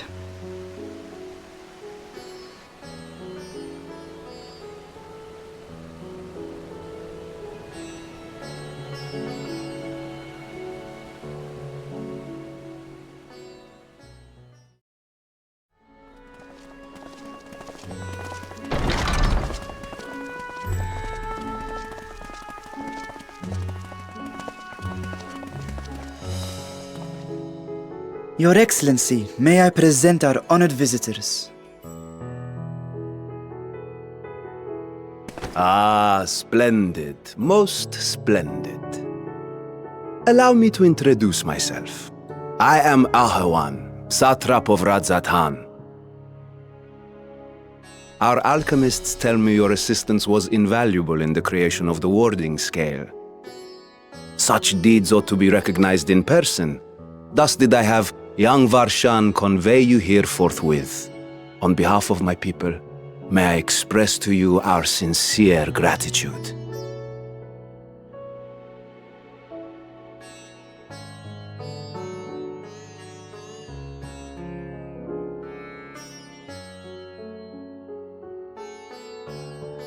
A regrettable incident indeed.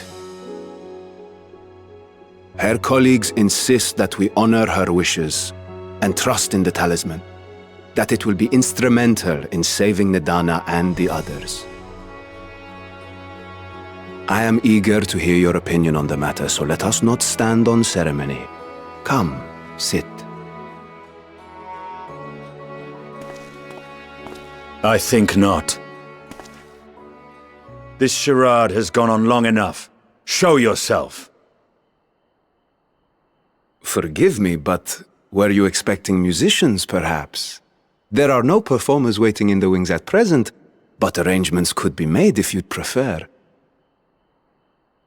Nay, he hath the right of it. The time for artifice is past. Raise the curtain. As you wish.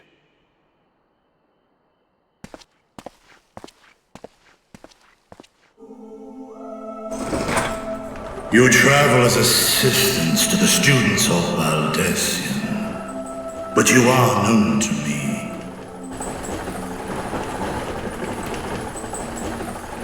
Even here have we heard of the scions of the Seventh Dawn.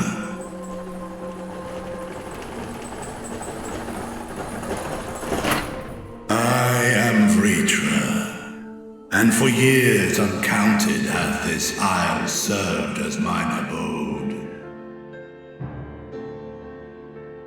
Vritra, of the First Brood, sibling to Hraesvelgr and Nidhogg. Aye, mine elder brothers, of Midgard Sorma's spawn, I was last to hatch. Well, isn't this a surprise? We were told Radzat-Han had an alliance with the dragon. Not that a great worm sat in the satrap's own hall. A necessary subterfuge. as the true tale of our nation history illustrates most effectively. In the beginning, the rock upon which our city is built was home to Vitra, and Vitra alone. In time, the ancestors of the Matanga came to the island and established a foothold. But never did they dare disturb the worm's lair. Next to arrive were the Aura. Adopting the example of their Akasodra allies, they too treated Vitra with reverence and respect. And for many years, an understanding between our forefathers and the Great Worm endured. Until marauding heroes from the mainland came, threatening to shatter our peace and tranquility. When it seemed all would be drowned in blood, Vitra himself came forth and quelled the rising conflict. A peaceful accord was reached, and oaths sworn in Vitra's name. Thus began the dragon's governance of the fledgling state, which was to grow into Radz Athan. But if Ritra is still here, then your position as satrap is just... A charade, yes. And one which my family has performed faithfully for generations. Many envy the great worms their power. Were it known that I ruled here, then the fires of war would burn without end. I would not be the flame which consumeth my people. Those few who join me in laying our country's foundations were, perforce, sworn to secrecy. Your eye. It was taken.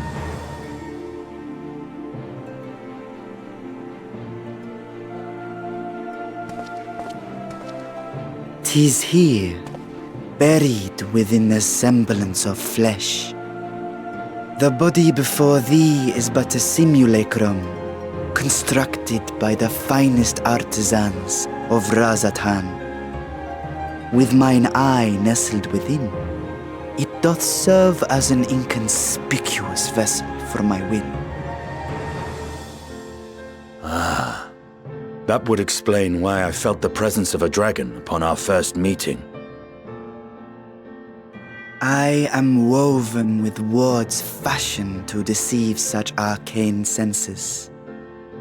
Though 'twas short-lived, it seemeth thy fusion with my brother hath left thee much altered, Destinian warm blood.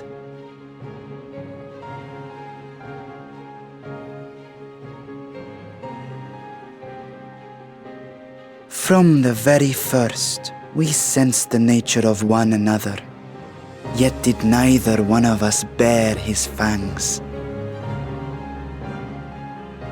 That is all I need know of thee for now.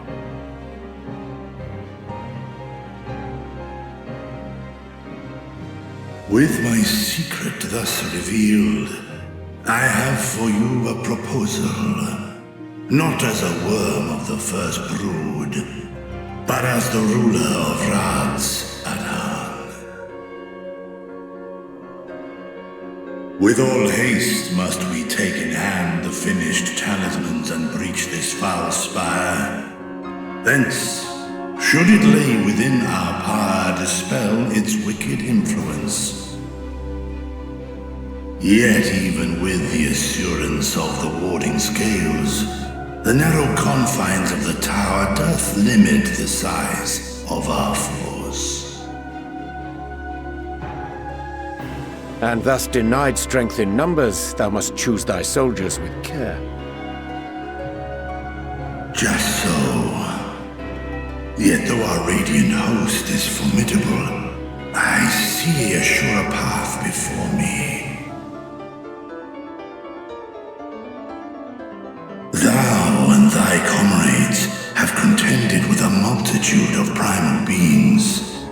Most recently, thou didst cast down false gods in Pagalthan and Kartanau, I am told. 'Tis upon that strength I would call. The Scions have proven themselves the most capable, and I ask that you serve as the tip of our spear. Talismans would, of course, be provided for each of thy companions. And should you agree to this undertaking, more will be provided to make use of as you see fit.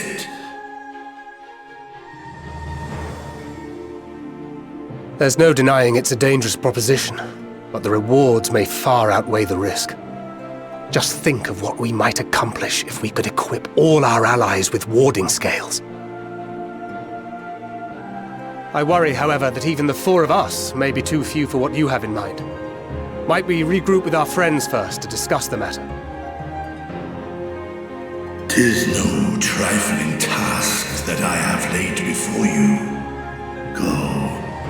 Steel your hearts and hone your plans. Such time as you require shall be spent in crafting your protective charms. It seems a quick trip back to Sharlayan is in order.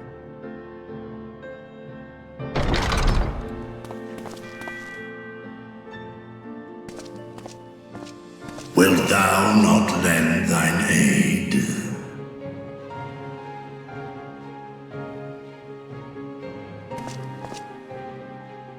Whether your request be made as a great worm or the ruler of Rads at Han, I see no reason to refuse, nor will I.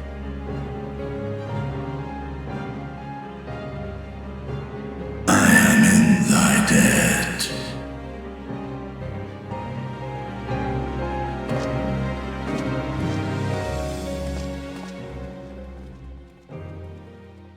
And soon into the tower you go.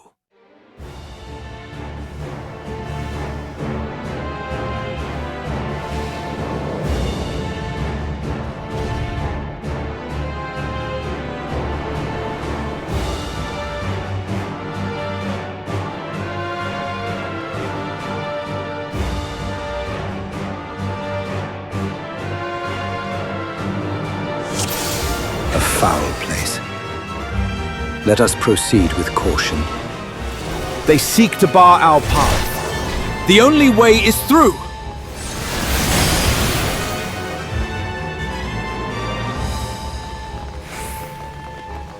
I sense a great surge of ether, as if a summoning hath begun.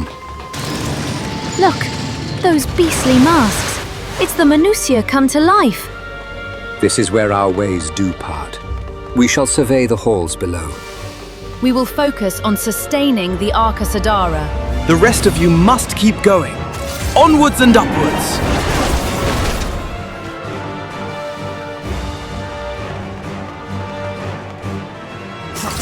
Be gone from our tower. Be gone, or become prey for the Magus.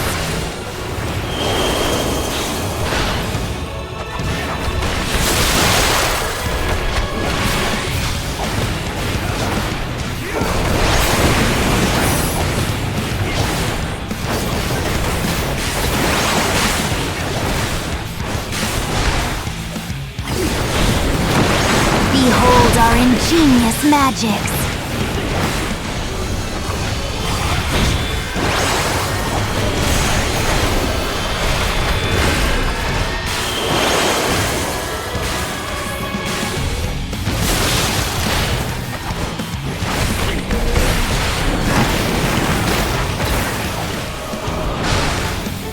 You cannot stop us! So, you have chosen defiance. Onwards to upper floors.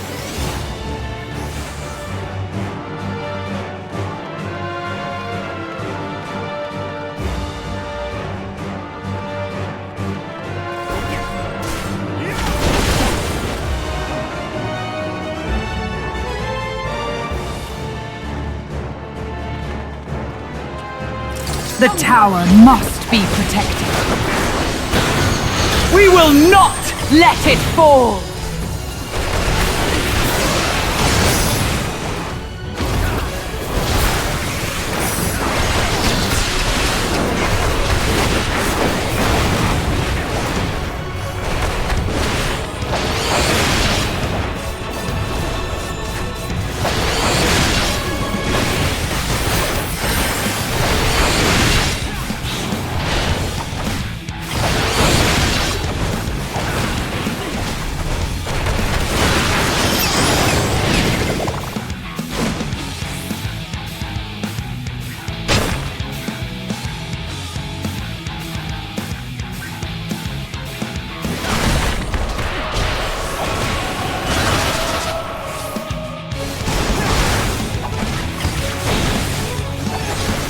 if I alone cannot expel you.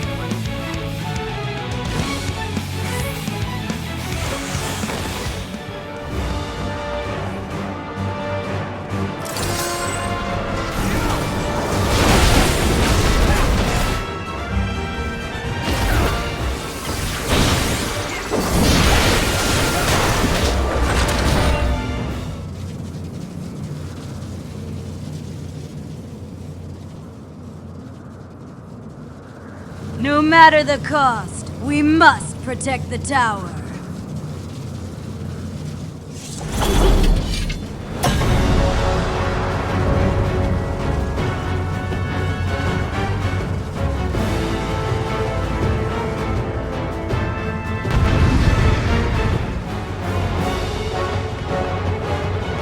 Cast down this false goddess and let us be done with it.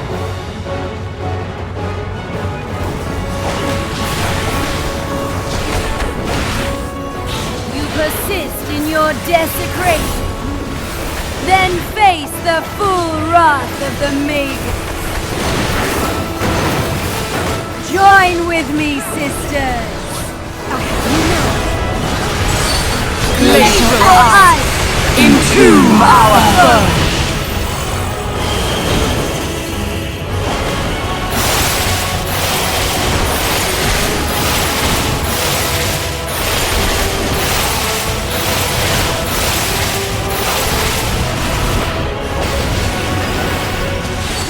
Insatiable flame, consume our foe!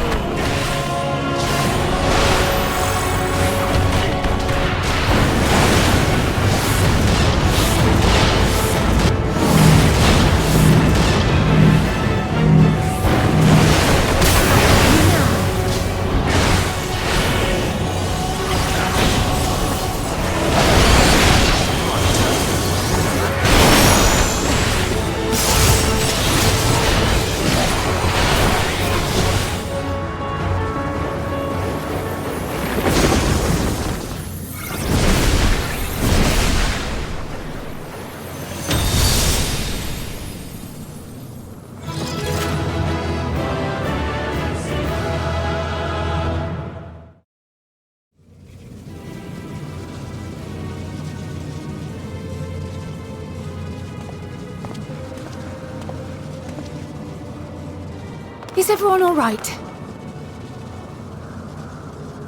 We fortified the captives with what magics we could.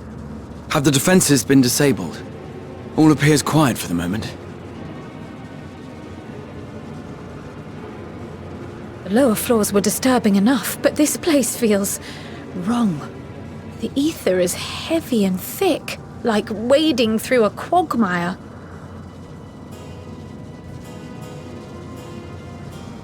I believe we stand in the tower's beating heart. What sayest thou, Ishtola? I see it. Ether siphoned from the land runs up through the spire, flowing to a single point.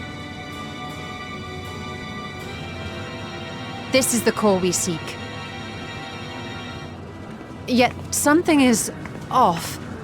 As large as this structure is, it siphons far more ether than is required to sustain it. 'Tis as if the core is feeding on the energy, consuming it. I need to take a closer look.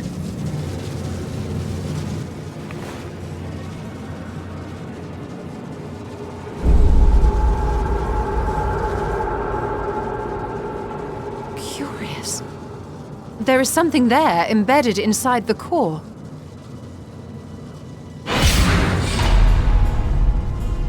A man's limb.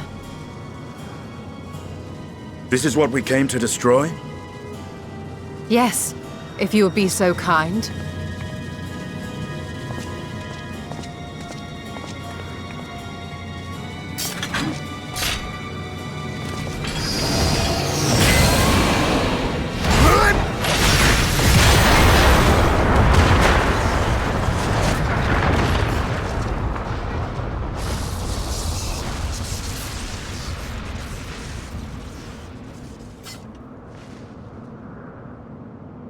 And that should be the end of it.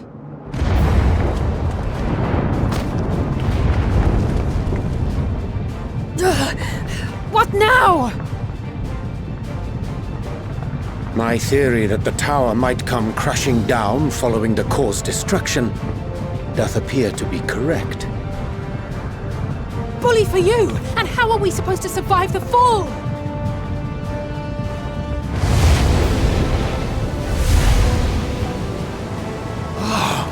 What of the prisoners below? The floor beneath our very feet dissolves. Brace yourselves! I pray I'm not too late.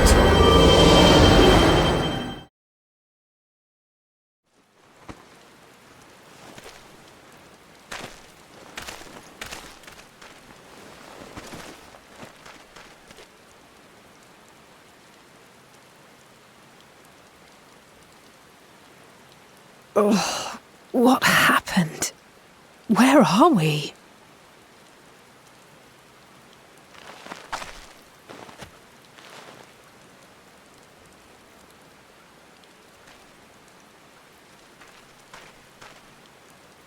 By my reckoning, we're still on the island where the tower stood, but 'tis as if it never existed. Hardly a scratch. But how?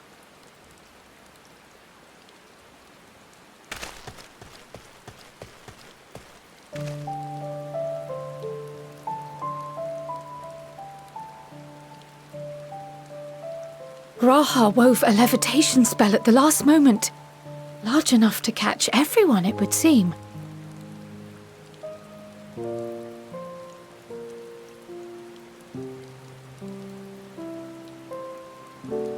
That explains the lack of obvious injuries.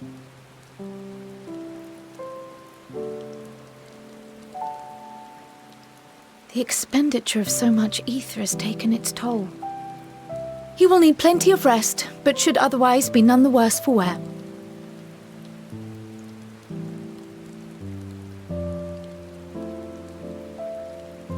Then the immediate problem is what to do with our new friends here.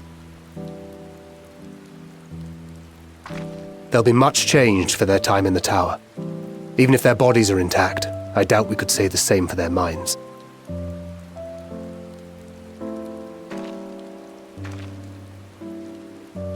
Angelo and I will take care of that.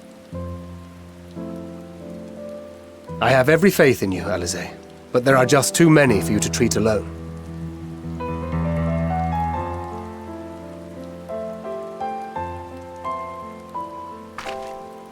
We'll send at once to Eorzea for more porksies, and call on the local mages to lend a hand. Hail, scions! We were watching the tower when it simply disappeared. What happened here? The threat is banished, and thy people delivered. They are, however, in need of treatment, and we of a secure locale and helping hands to assist us in its provision.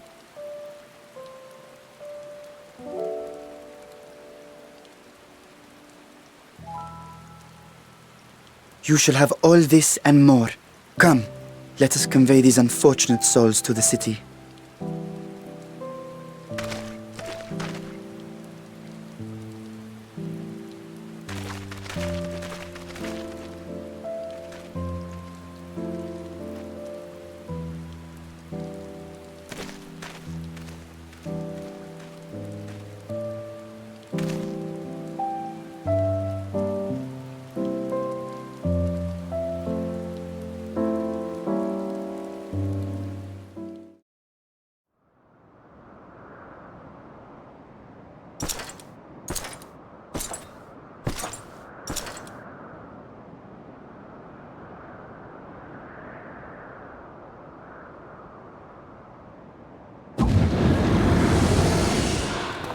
Ah!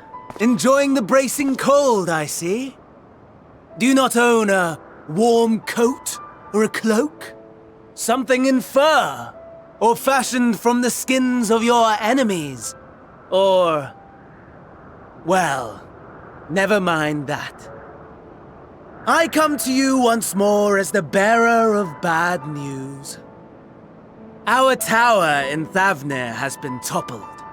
and I need not tell you by whom. Given how many we have at our disposal, the loss of a single spire is hardly fatal to our plans.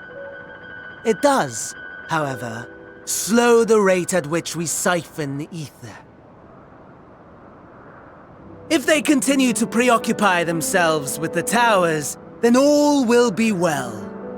But should our foe prove bold enough to strike at us here, then the timing becomes questionable.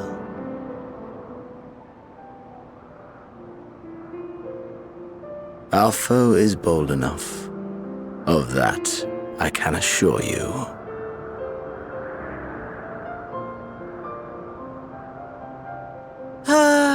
Yes, very well then. I suppose I must prepare a proper welcome. Honestly, talk of your nemesis is the only thing you seem to enjoy. Does nothing else spark your interest?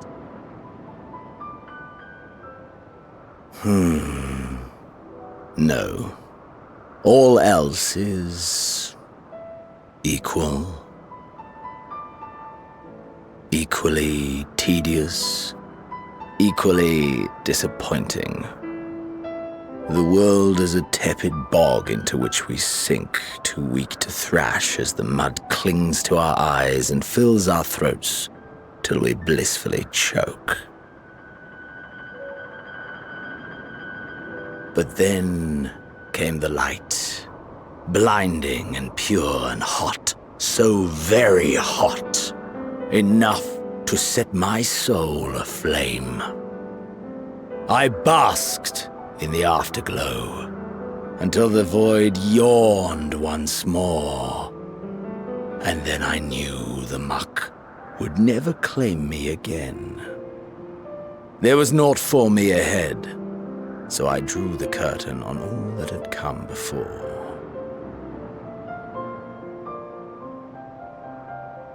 Burn, burn, let the whole star burn.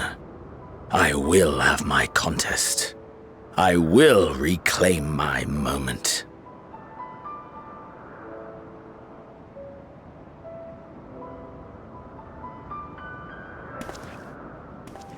How wonderful that the emptiness of death has not dissuaded you from committing your life to its pursuit once more. I don't know whether to envy you or pity you.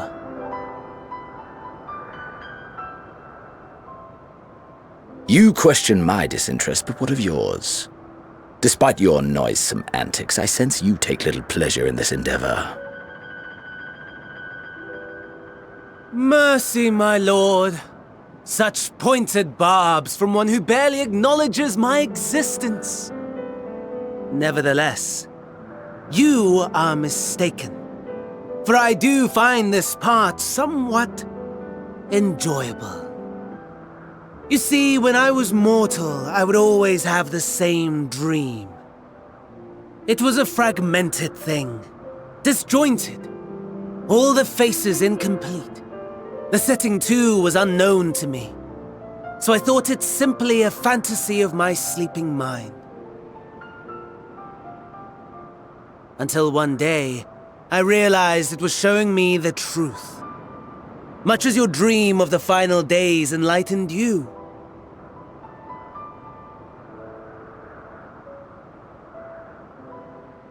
And soon, very soon, the rest of the world will see the truth of my dream, too. Yes, I think that is something we can both enjoy.